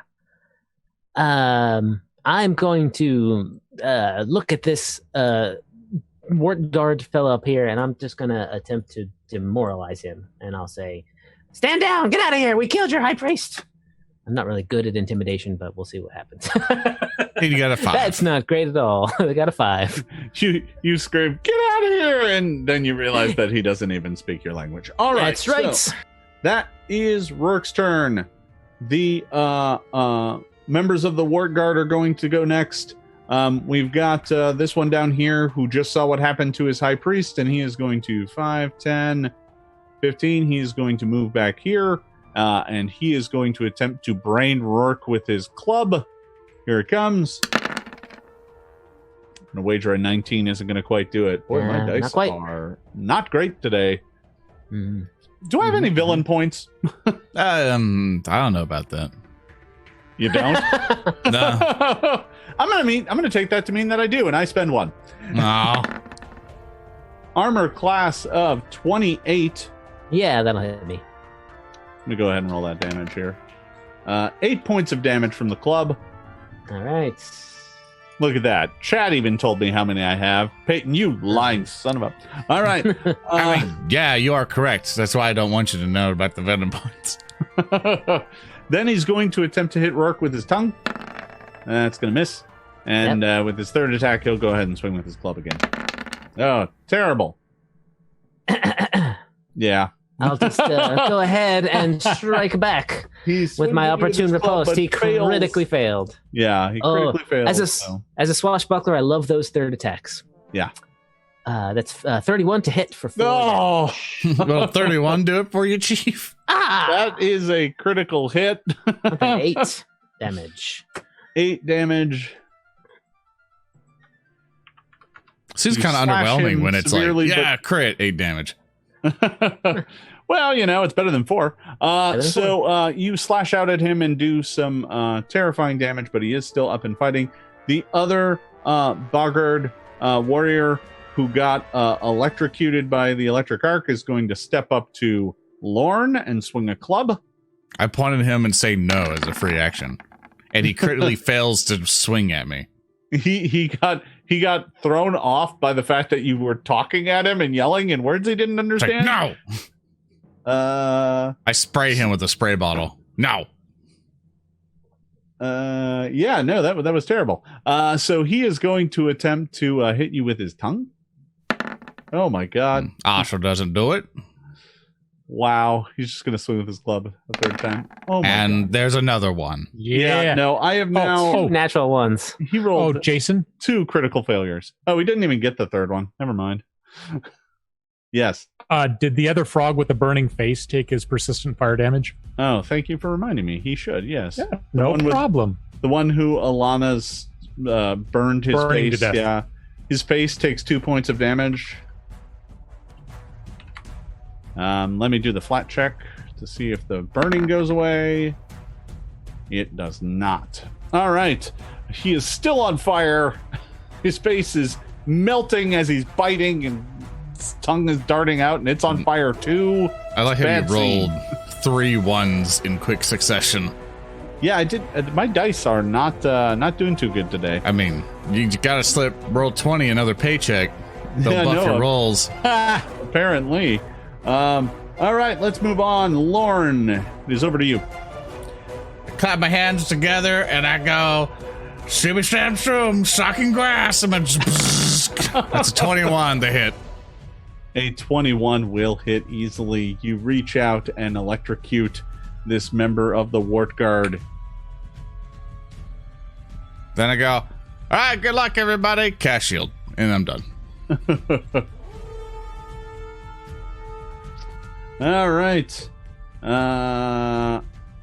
Ilana. All right, I am going to run after this one that is on fire. And I'm going to hopefully put an end to this with a hydraulic push. All right. 29, 30. You crit. Oh yeah. How does it feel to murder? You throw this boggart past Roark. He slams into this fence over here, and you hear the sickening sound of a crunch in his neck. And he just slumps to the ground, his head still burning. Who wants to drink from the fire hose? Don't worry, Ilana. He already had like 5 tadpole kids or something. Did it 500. roll all 6d6 bludgeoning? Yeah, he's really dead. So long and the short of it, there is one toad left, but with no boggards left to command it, it is rapidly trying to get out of here. Shensen, you do technically go next. All right, I'll just look at that pop frog and say, yeah, that's right, run. And I'll look over at Frog, tell them what we did. Tell them to be afraid. Be afraid. It was in self-defense. So Tell them that Ilana Firefingers will burn their eyes out. So the frog goes over to this well here and jumps in. And Frog comes up and is like, whoa, man, like, what the hell's even going on? And at that, we're going to take a little break because we're well past our break point normally for these sessions. So we're going to let the cast get up, stretch their legs, get themselves another beverage, and get ready for the second half of the show. I want to thank everybody for watching. Please stick around. There's more fun to be had. We'll see you in just 5 or 10. Hello, everybody. Welcome back. We just wrapped up a rather one-sided fight against a High Priestess Finally. Croak and a couple Wart Guard. You easily dispatched these boggart villains, and Frog has now come bounding up to the group of you with kind of a shocked look on his face, and he's like, whoa, man, like, what the hell was that, man? So, Frog, you might want to come with us because I can't guarantee that everyone won't think you just led all those priests and frogs into an ambush. Oh, man, no. Shensen.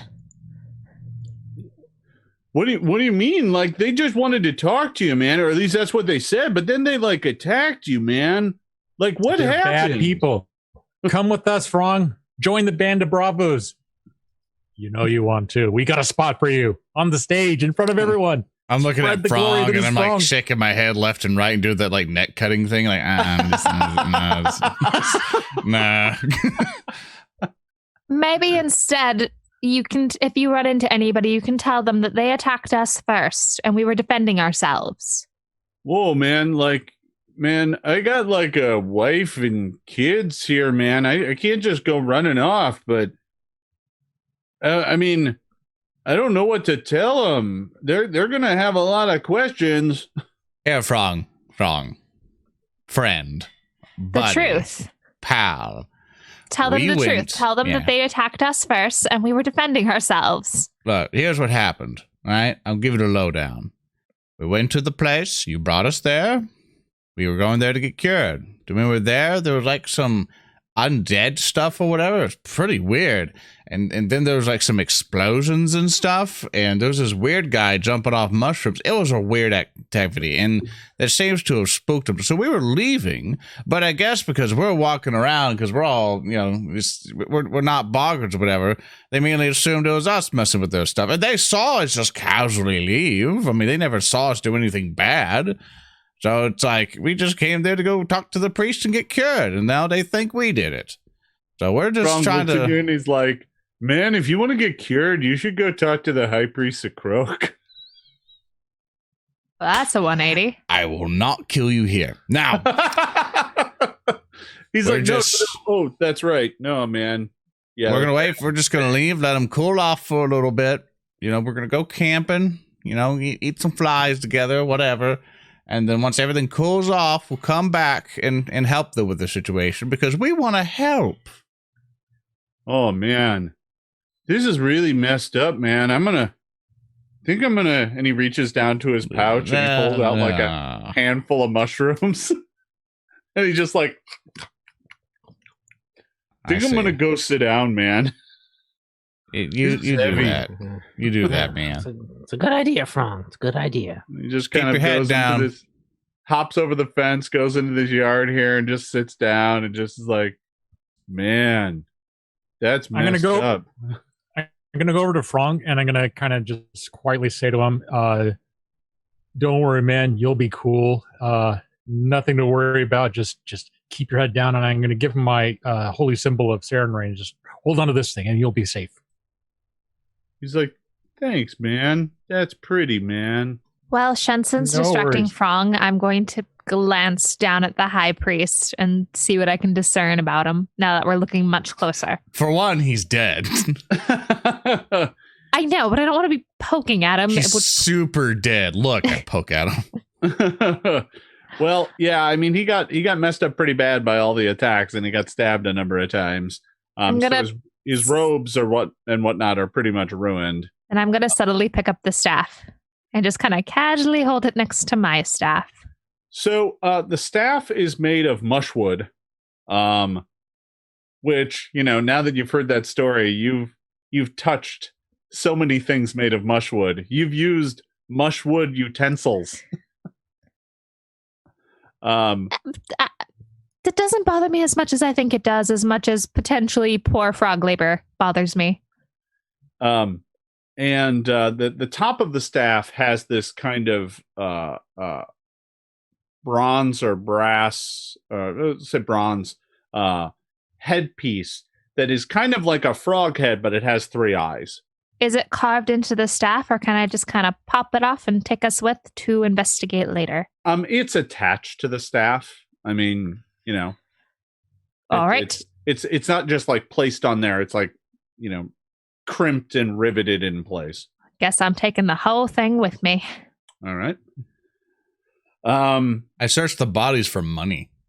Okay. Yeah, That's you what find a Ron handful does. of coins and stuff. I can check that for you here in a break. Yeah, we can do it. We can do it after session.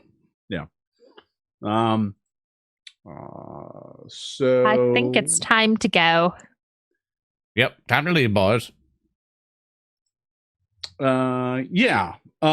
So you kind of quickly look through the bodies. You don't find anything too much of value. The high priest of Croak has what looks to be like a bone scroll tube around his waist. So you can easily snatch that and take it with. You've got his staff and you've got a handful of coins. And you quickly make your way out of the Boggard town and out into the swamp. Oh, are we too far from our favorite camping place, or? Well, you'll have to travel quite a ways to get there. And that's assuming you can find it again. Because the swamp is kind of... It's not like you have a perfect map of it. It was easy to find once you were at Varnask's, but getting there from here might be tricky, you know? We did get lost on the way back. That is I true. think, right. Maybe as long as we just get out, just away from the town. Yeah. You can make your way away from Stenchbog without too much trouble. The place where you just had your battle was right on the edge of town, so you're able to kind of make your way out of here without really any further delay, and you make your way off into into the swamp.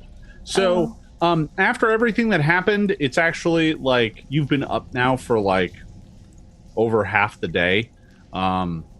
So you travel for several hours before you all become, well, rather tired. And you can push on. You could probably make it to Varnask's, but you might be fatigued by the time you get there, because it is still quite a ways away. Or you can find a place to rest.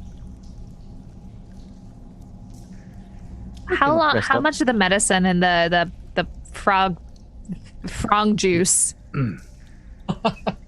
Basically, like one more application for each of the two Correct. of them. Yeah.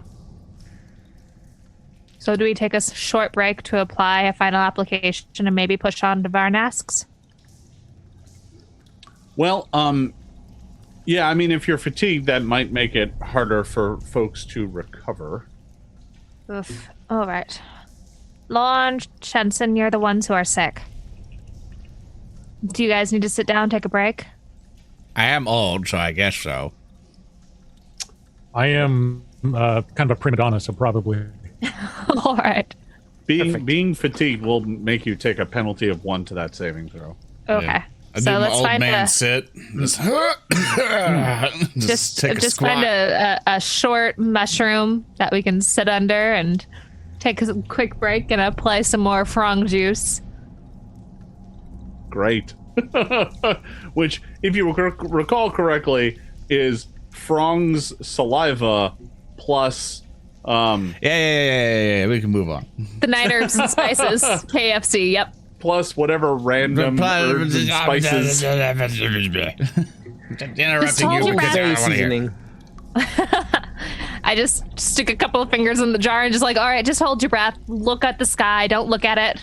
Just like getting stitches. From Frong's mouth. It's just like that. All right. So give me a survival check, someone, to find a proper campsite. All right. I have been rolling fantastically. 21. It's a decent campsite. Not quite as good as the previous one, but pretty good. It doesn't have the hot springs like the last one. Yeah, it doesn't have like the thick onsen layer of like a foamy moss. bed. Yeah. So I'm imagining like a mushroom cover. We're covered. We're out of the air quotes elements. Yeah, it's a dense little grove of mushrooms on a slight rise that keeps you kind of obscured from sight, but isn't too comfortable. But it's nice enough. So you're able to go there and get some rest.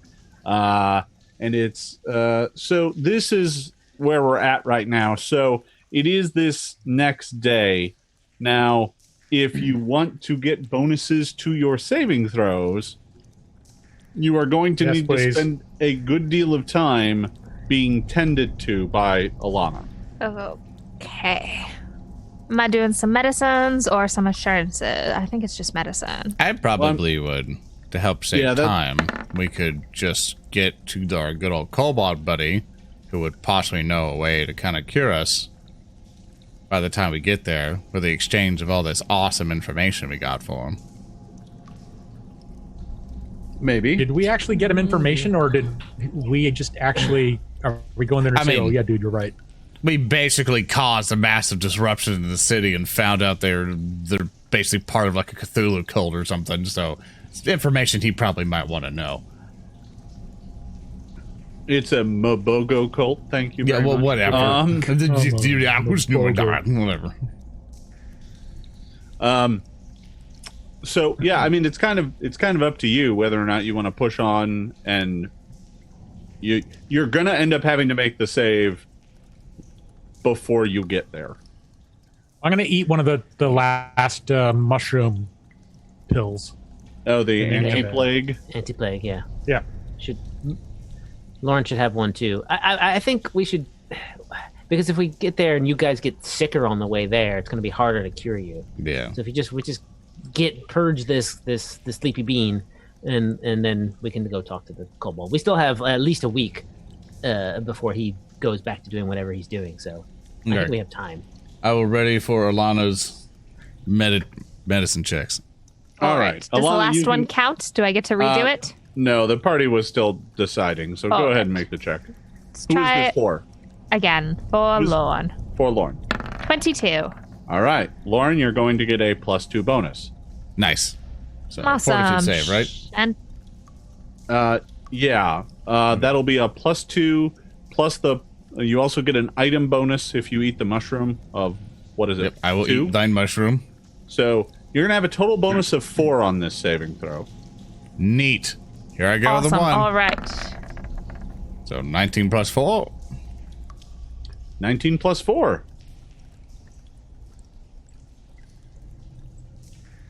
Does it count? Does it work? Are we good? You Looking feel it up. better Yay! Nice. after the mushroom and the frong poultice Blech.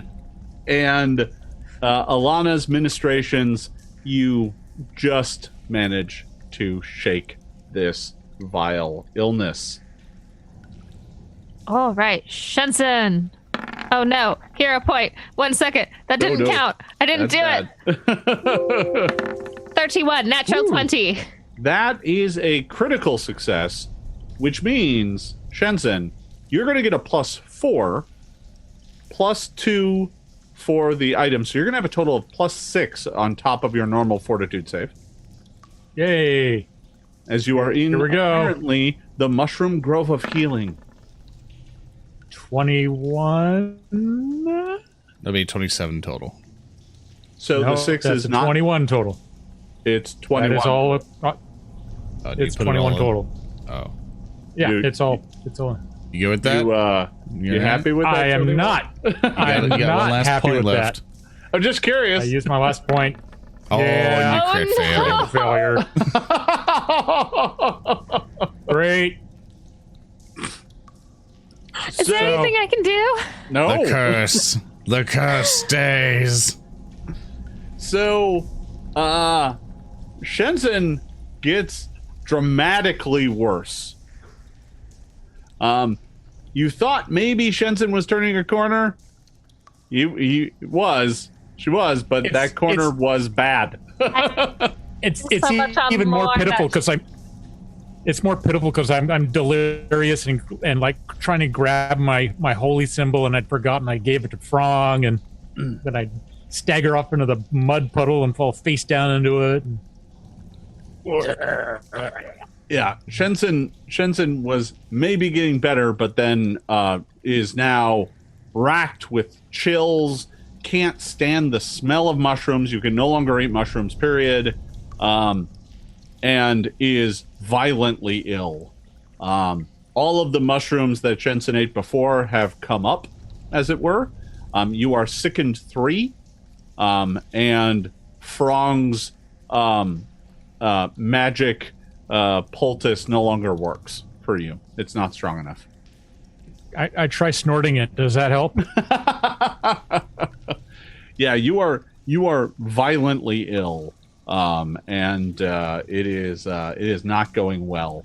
That recuperation cycle took a large chunk of the day. By the time you are done with that, it is pretty late in that next day.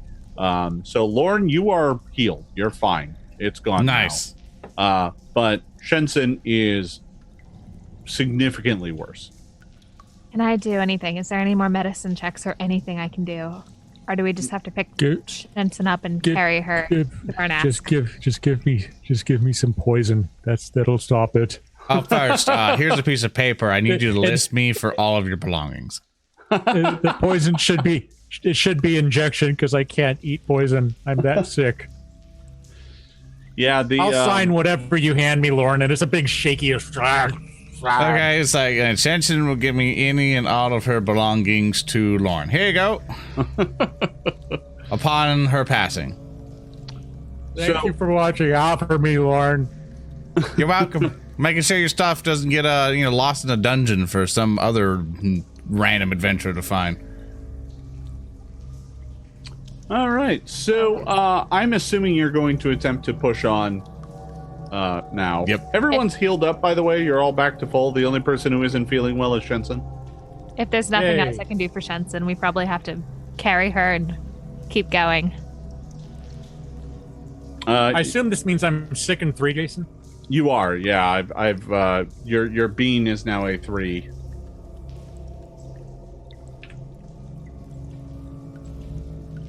Do we know enough about this particular disease to know if the end state is death?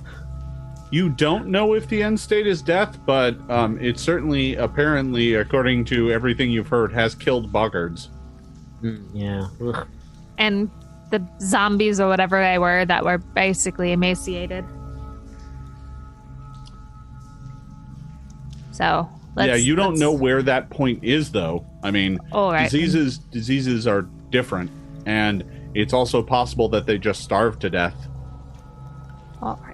Then I'm going to throw one of Shensen's arms over my shoulder, and let's push on to Varnask's. Thanks, Frong. All right. Well, you continue making your way through the swamp as you are trekking deeper and deeper into Bleak Bottom, which is the area where Varnask lives, and you're making your way there. You're not there yet. You'll probably reach there in a few hours. And so you're making your way between kind of like fetid pools, and you've seen plenty of insects on your way. You know, there's still plenty of mosquitoes, but they don't seem as aggressive or territorial as the last time you were here. And they seem to mostly be giving you a wide berth. That said, you are making your way kind of further into this bog.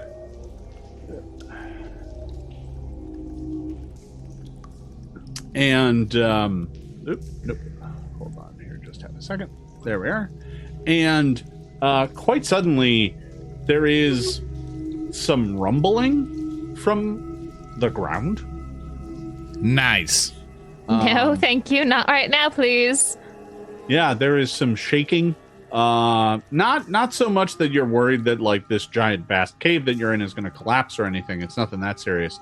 But there is like a rumble in the ground, and the nearby pools, the water in them is suddenly sloshing. And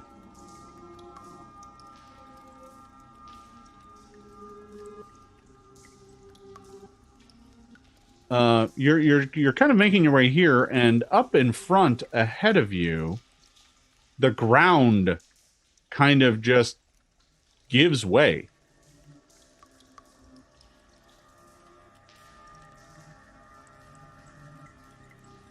Well, that's Like a not sinkhole? ominous at all. Yeah, a sinkhole just kind of opens up, and you quickly come to realize that there's something crawling out of it.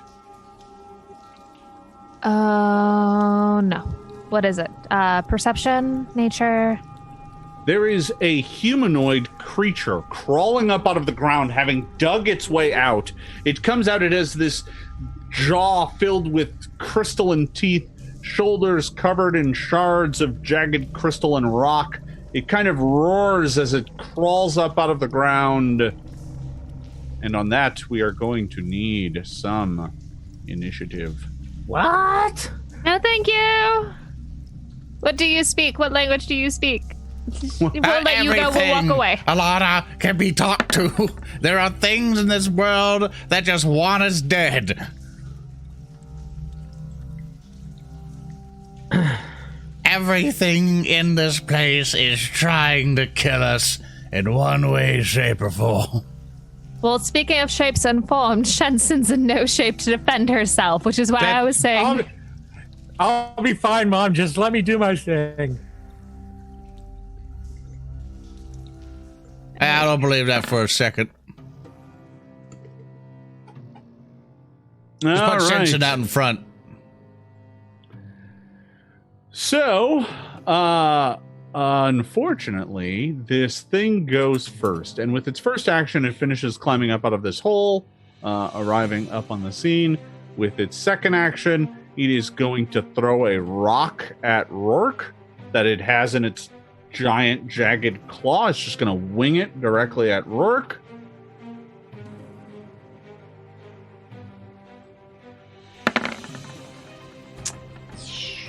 Sure, that'll hit. Ooh, what does brutal do? Brutal is a weapon trait. That means that on a ranged attack, you can add your strength to the attack roll instead of dex. No, thank you. Okay. So I'll take those. It is going to hit you with the 25. That rock slams right into you for 16 points of damage. And with its third action, it is going to hop over the pit and make its way closer to all of you. That is the end of its turn. Roark, this terrifying creature of the Darklands has emerged and is almost on top of you. What are you doing?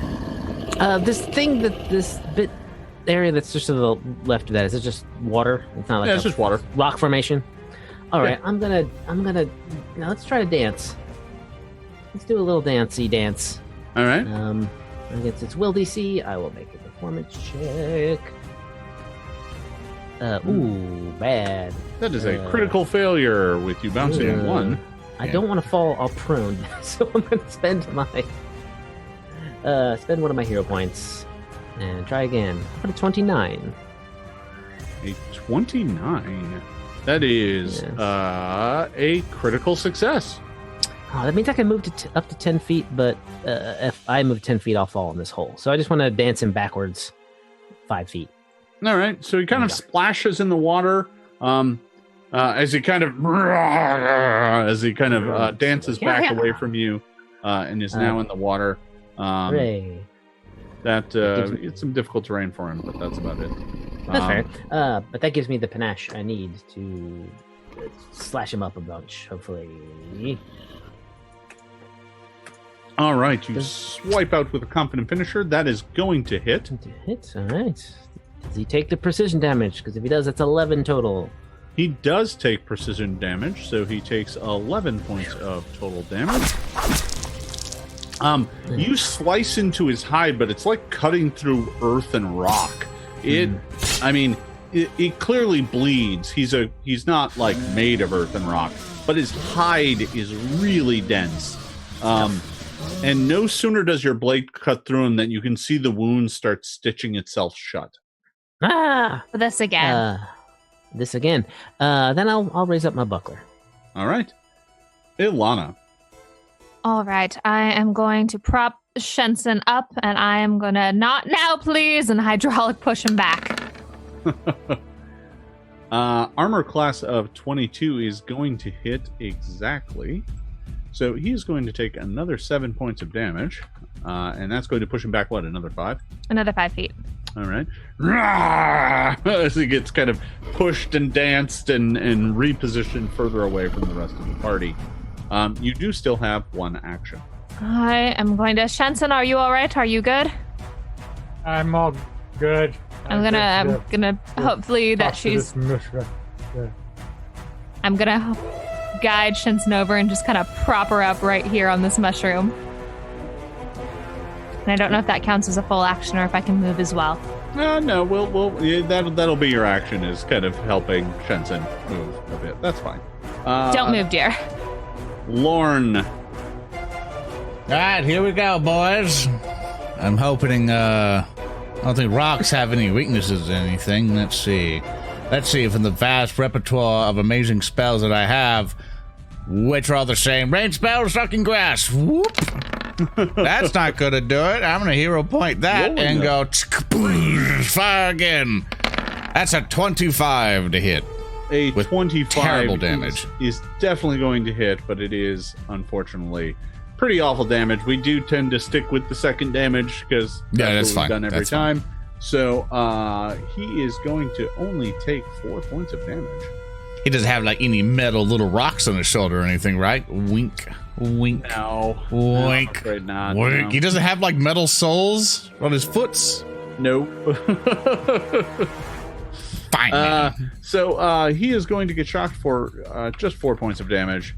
That looks like it hurt him a little bit, but not too much. Shensen. I'm going to start yelling at this thing. You stay away from my friends. I don't want you here. You go back in your hole where you belong, you stupid hole monster. Stupid. I'm going to inspire courage, lingering composition. Get out of here. $12. I'm gonna do the lingering performance, so that's actually it's -3 to that, so it's 19. A 19 is not a success. That is a failure. All right, so that is just a normal old 1 round of bard music. All right. And I'm going to continue my haranguing of him and talking about it. No one wants to see it. Just get down there. The sun's shining on you, and you just don't need to. You're down by the river, and hit him with blister and invective. In Undercommon, I'm doing this whole thing. All right, Hopefully so that he can understand it. he needs to make a will saving throw as you scream and shout at him. Ah, boy! He is going to fail. So he is going to take, what's he got? He's going to take, 2d6 persistent fire damage? Yep, and frightened 1, because he realizes how disappointed the sun is in him. All right. So I'm going to put the fire damage up there with, well, let's see. We'll put a 6 up there just so that I remember it's 2d6. And he is frightened 1. So I'm going to put a little, let's see. Let's put a little scary skull with the 1. Nope. Yeah, 1. All right. There we go. So that is going to hit him. He is now burning and frightened and pushed and shoved, and now it is his turn. All right. So he is going to, let's see, he is going to heal. Yes, he does. So a bunch of his wounds close up, and by that I mean most of them. He does look pretty badly hurt, though. Or not. Well, he looked like he had taken a bit of a beating, but now he looks in pretty good shape. He is, let's see, he is going to spend an action to step back up next to Roark, and he is going to slash out with a claw. This is going to be at a -1. So that's a 30. Oh, yeah, that'll hit. So take 15 points of damage as that claw latches into you. Good lord, I am very hurt. Okay. And he's going to swing at you with the claw again. Ugh. Oh. That'll do it. That will do it. There's your rolls, of course. Okay. Still standing, though. Still standing. Yeah, unfortunately... oh, I'm out of actions. I can't run. You moved! Ah! Take that. Ah! All right. Well, that is the end of his turn then. He walks up, slashes at you twice. He's going to lose the frightened condition now because it is the end of his turn. But he's going to take 2d6 fire. Yay! Oh. Which is only 3. And let's go ahead and make that flat check to see if it goes out. No. So he's still on fire. All right. That is the end of the nasty earthen trolls creature's turn. Roark, we are over to you. Roark, guide him back to the tunnel.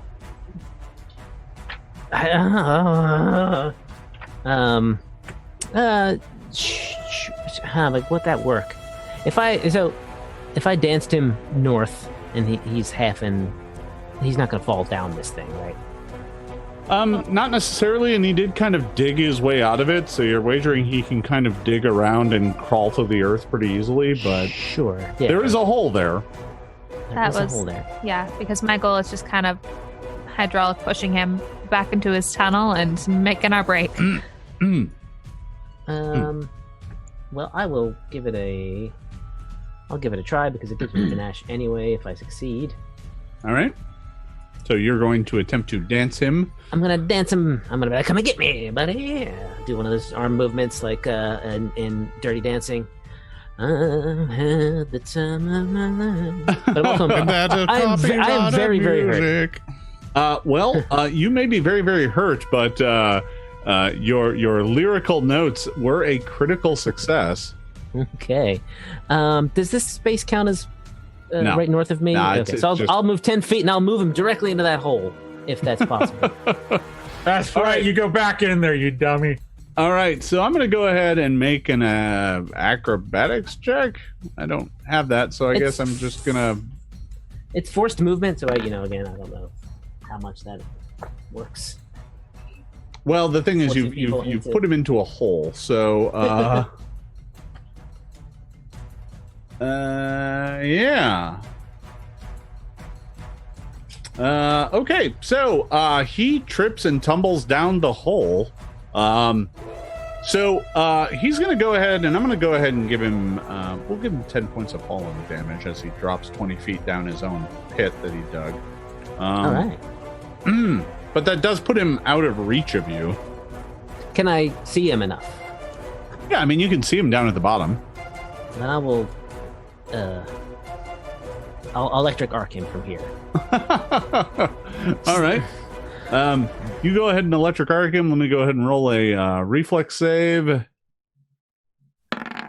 Oh. Yeah, okay. He's going to crush that. Wow. He sure did. Yikes. Yeah. That is going to be a success. He rolled a critical success. He got a 29, so that's going to be a critical success. So yeah, the electricity kind of bounces off the walls in there and doesn't quite manage to connect with him. That is the end of Roark's turn. Ilana. All right, I'm going to get right up in here, and hopefully this works the way I planned it out in my head. Now I'm going to hydraulic push directly down into the hole. You're going to just dump like a torrent of water down in the hole on him. It's like flushing the toilet. Lauren, take Shensen and go. So, flush harder. I think he's clogging it. So is that 27 with Bard bonus? That is going to hit. He is going to take that damage. I'll make sure to do the extra one. And he is now just kind of down in a like, it's not like it filled up the hole or anything like that. But there's a lot of water down in there now as you slam him with a hydraulic push down in the bottom of the hole. That is the end of Ilana's turn. Lorne. Sorry, you caught me in the middle of a yawn. No, that's basically, fair. I guess I have to get up to it physically before this thing rushes up at us and, kills us all. Calm down, going, I'll help. And I just grab like a stalactite from like the ceiling and bring it straight down with telekinetic projectile. Just, I don't think a 19 will do it, unfortunately. But he is prone, and you got a bard bonus in there, so that's gonna hit. Yeah, this is blunt damage if it even matters. But yeah, but it's like just straight down in there. All right. So you go in. So in the span of a few seconds, this poor troll has been thrown down a pit, blasted with water, electrocuted, and had a stalagmite thrown at it. He's also on fire. And is also on fire. All sorts of bad days when you front up on the Band of Bravos. Shensen. You guys fill in the hole so he can't get back out. Yeah, that's a good plan. I'm going to inspire courage with my sort of sickly kind of, yeah, that's right. Show what the Bravos got. Get out of here.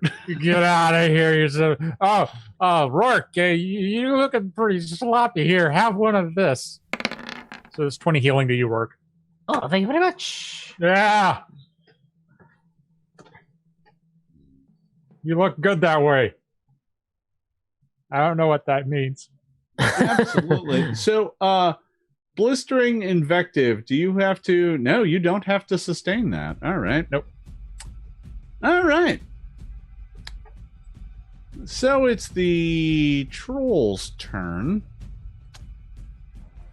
The troll.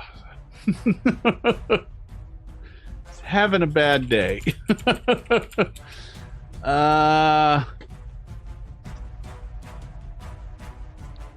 Well, what else can it do? Yeah, I don't it know. can just It's down at the bottom accept of fate and just lay there. Cast that spell that makes him dig in the other direction so he comes out in Vudra. He's prone, on fire, in the bottom of a pit, and he doesn't have a great movement to get back up to anybody. Call it a day, dear. I really don't want to kill you. Look, we can just skip the turn. No, he's gonna stand up.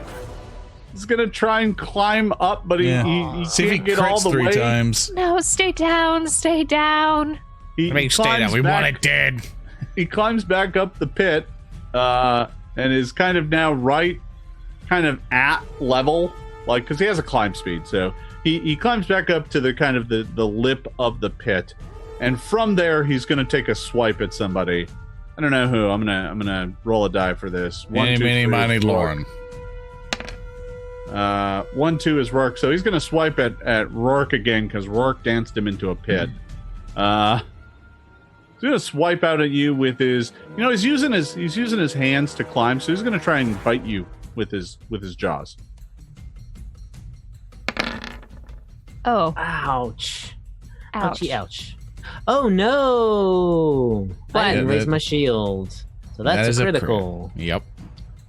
So he climbs up to the top of this pit and My body. attempts and reaches out and just bites the hell out of Roark. Roark takes 44 points of damage. Whoa! It Oh, wouldn't be a no. Band of Bravo session if I didn't go down from a critical hit. And at that, his turn is going to be over, but he's going to take 2d6 fire damage. He's going to take 8. It's looking pretty badly beat up, but still relatively healthy. And let me roll the flat check. It's 16. Is it a 16? It's a 75% chance, so it'd be 16. Ah. Roark, your position in initiative actually moves, so let me move you to there. Ilana, Mhm. it is your turn. Oh, he just had to go and make it personal. Flush him again. No, because I got to go heal Roark, so I'm going to take my I'll staff. heal. I can heal Roark. All right. Last spell, last hydraulic push. Stay down. Yeah, it's a 20. Well, that is 14. going to be 14 points of damage, Just go down. Please stay down. which is then going to cause him to fall down the pit again. Please Plus stay 2 from bar down. damage. Yeah, I got that. So he's going to take another 10 from falling back down the pit. The troll goes tumbling back down the pit again. Ilana, you still have one action left. My original plan was going to be to whack it on the head with the staff and heal Roark, but now I only have one action. There's not much else I can do. So You kick some dirt down the pit. It's fine. I'm not Okay. Lorne. Speaking of which, Lauren, it's your turn. Can I do a free action and kick some dirt down the pit? Just start I go, burying this poor troll. Like we're done with you. It's like, well, first time for the second moment. Come on, Slagmite, go! Whoosh! Telekinetic projectile. They gave me a point, so I'm going to hero point that and whoosh again. That is a 28 to hit him. You go throwing another projectile down the pit, slamming into the troll. Make sure I get that. All right.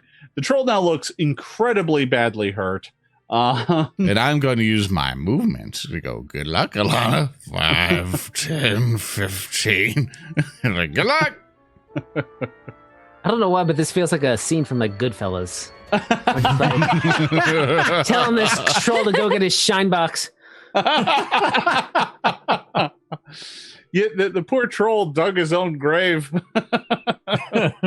Shensen. All right, I'll keep kind of slobbering around and inspiring people with my sickly croaking. Lauren, why did you stay up there? You guys, magic that thing to death. Yeah, that's right. And I also have 3 actions in Awesome Pathfinder Second Edition, which means I can move away to not get swiped when he uses all his movement to get up there. I drunkenly, sickly asked the benevolent narrator, is cowardice a free action? Yes. There you go. I'm optimizing your character. Roark, you, in the meantime, get 22 healing. Whoa. Oh, thank you. I'm all empty on that stuff, though, so don't get hurt again. I don't know why this disease kind of made me drunk, but I guess kind of. You're losing control of your more deft muscles. All right. Yeah, I use those. The upside is that next, Roark gets to go. Roark, you are prone. Sure am. I'm going to pick up my sword. I'm going to stand up. And I am going to take a step back. Good luck, Ilana. Sorry, Ilana. Oh, I probably should have done that with my last action. Remember, well, you did technically have 1 action left that we just kind of breezed past. if you want to go back, just take a step back here That's real fine. quick. Like That's that fine. totally happened during my turn. Yeah, remember he could probably still reach you, so I'd go back a little bit farther. A little bit farther. It's fine. it's academic anyway. Because the troll has had enough of this and is just leaving. Oh, thank the green faith. All right. The troll was very badly hurt and was every time it climbed up the pit, it just got thrown back down. So it's not doing that anymore. It just burrows away. But then I'll definitely walk up to the edge of the pit and be like, yeah, Kick some dirt. take Kick that some from the Band of dirt. Bravos. Bye, troll. See you next time. You kick so much dirt and What was anger that just about? fills back up the hole.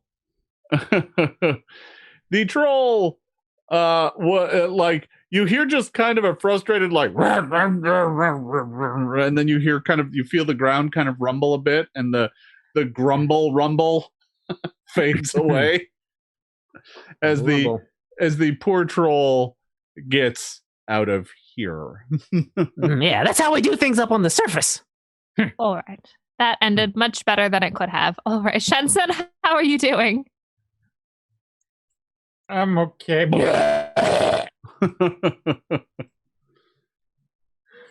All right.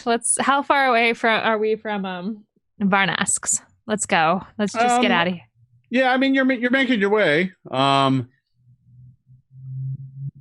So you are making your way to Varnask's. You spend a good chunk of the rest of this day traveling, just because you spent so much, kind of getting medicine and healing people up before you traveled. That it is quite late in the day when you do finally make it back to Varnask's lair.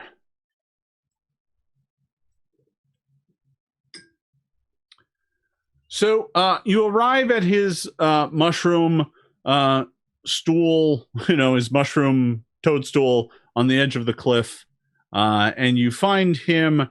He is currently sitting outside, currently in the process of carving mushroom with a flat-bladed knife when you make your way up. And he kind of looks up at you and he's like, I was wondering when you'd come back. Here to finish the job. Well, after the day we've had, I really don't appreciate that level of attitude. The day you've had, I'm sure. Grumble, grumble, grumble, and I just toss the staff at him. He looks down at it. I see you've met the high priests of Croak. I'm sure they gifted that to you. Yeah, He looks at you with a bit of a smile. Yeah, we slaughtered one of them, and we found the ginormous toad demon that they've worshipped that's doing all the stuff. You saw it. Yep. Well, I did. I saw He it. did. I saw it. He did it. And oh boy, Describe it to him, Roark. it was I mean, Varnesk, are you aware of what they're doing exactly up there? He looks at you and he says, "Only rumors. I never made it inside the mother cat myself. They don't exactly give tours." No, they don't. Well, this thing was a massive three-eyed toad with wings, and its tongue varnished the wood for them. It's very strange. I think, though, they may be feeding it kobolds or other sentient beings, as I saw cages nearby, and it was basically being worshipped like some sort of god. He looks by the down high at priests. at his carving handiwork, and he says, "Well, that would certainly explain it." Yeah, so we're here to tell you that the rumors you heard were mostly correct. I imagine. I don't know what we can do about it, though. I don't think even your poisoning scheme would have any effect at the end. You'd kill off all the lower level, the lower tier workers. The high priest themselves would just probably laugh it off and go back to the protection of their demon toad. Not to mention, it seems like the lower tier workers had no idea what's going on. Well, the ones who were putting the wood into the face of the giant toad probably knew something, but those are probably the elite, right? The average everyday boggart of the what the heck was the name of this place? Of Swamp Town doesn't know a thing, I imagine. At least the one we met. He looks at you and he's like, "That's how they make mushwood?" That's how they make mushwood. Amateurs. What would you do? He takes the thing that he's been carving at, and he tosses it toward you, Roark. Give me an acrobatics, a reflex save to grab it. I will. I'm going to be a wizard this time. I use Mage Hand to catch it immediately and float it to Roark. Fancy. Okay. He has been carving out of mushroom it looks like an egg, like it's shaped like an egg, and the top of it is kind of cracked open, and there's like this adorable little kobold snout sticking out of it. Oh. And the moment it lands in your hand, it feels solid. Like it doesn't have the sponginess that mushroom has. Mm-hmm. Although it's clearly made from the same mushroom that's everywhere around here. Yeah. Did you do this? It's like you treated this? Well done. Well, I don't carved. exactly get much in the way of supplies from the boggards, if that's what you're asking. Well, yes. This is a secret that you possess. No other kobold alchemist knows of your ways. No kobold alchemist in Kobold Town needs to bother figuring out how to turn mushroom into wood. They can get it from the boggards for cheap. So this is much more expensive than just buying the wood treated. He says, I don't really honestly know. It costs me reagents and time, but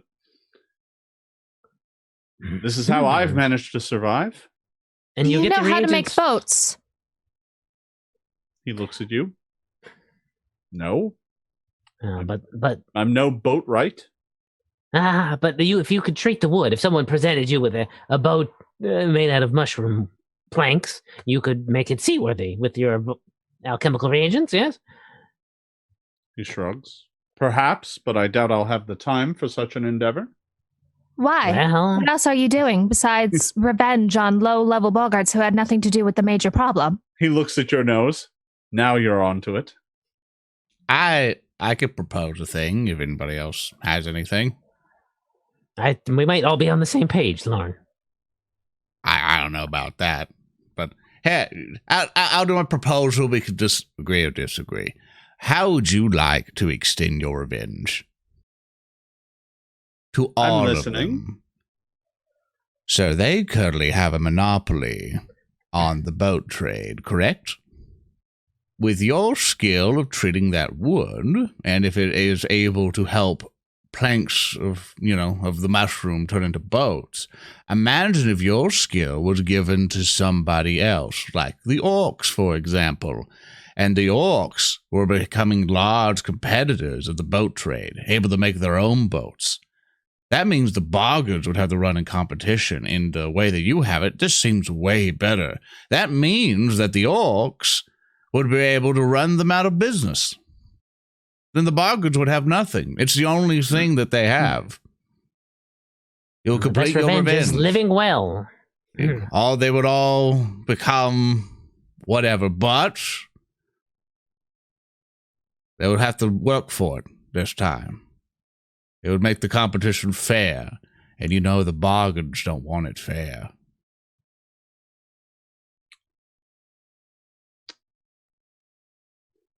He stands up, tucks his knife into his belt. I suppose my scheme was never going to actually solve the actual problem. But I don't see how an economic plan will either. Well, it'll certainly get you off of living on a cliffside. And you could do damage to the ones that you aren't liking, which are the higher-ups who are benefiting the most out of this trade. He points his knife at you and he says, I'll tell you this. I'll make you one bargain. I'll share my secret with the orcs and give them the tools necessary to bring ruin to the Boggart Empire. But you are going to help me find a way to kill that thing eventually. And that is where we are going to end today's session. I want to thank you all for watching another exciting episode of Band of Bravos. Before we get going here today, I want to toss it around the horn and let everybody tell you where you can find them, where you can learn more about them and what they're doing and what they're up to. We'll start with you, James. Hi, I'm James Jacobs. I creative director Pathfinder, played poor, sick, dying of the sleepy being Shensen. You can ask me whatever you want. Chat about Paizo Pathfinder over on the Paizo forums. Hey guys, I'm Maryssa Marie. I'm Paizo's web content manager. I play Ilana Thistlefoot, the halfling druid, who's definitely not evil. It was just an accident. And you can find me on the forums and all the social media at Maryssa Marie, MarySsamari. Hi, folks. I'm Jason Keeley, a Starfinder developer. I forgot what job I did all of a sudden. You can find me on Twitter at Herzweston. That's HerzWesten. And I'll some occasionally on other Twitch streams. And I'm Peyton Smith. I am Paizo's social media producer, and I have been playing the Ilana alignment converter, Lorne Barnes. And you can find me everywhere called Zoran the Bear. Just look it up, and you'll find everything on Google. And everybody, you know me. I'm Jason Bulmahn. I'm the director of game design at Paizo. You can find me at all the various forms of social media at /Jason Bulmahn.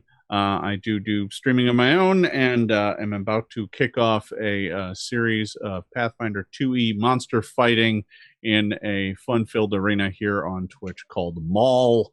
That'll be on my channel on Saturdays. Tomorrow we're with our good buddy Dan. Yeah, with my good buddy Dan. So I hope you tune into that. And I think that's about all we got for here today, everybody. So we will see you next week on Friday at 2 p.m. Pacific time for another exciting adventure of the Band of Bravos. Thanks for watching, everybody. We'll see you next time. Bye. Goodbye. Hi. So long. Bye-bye.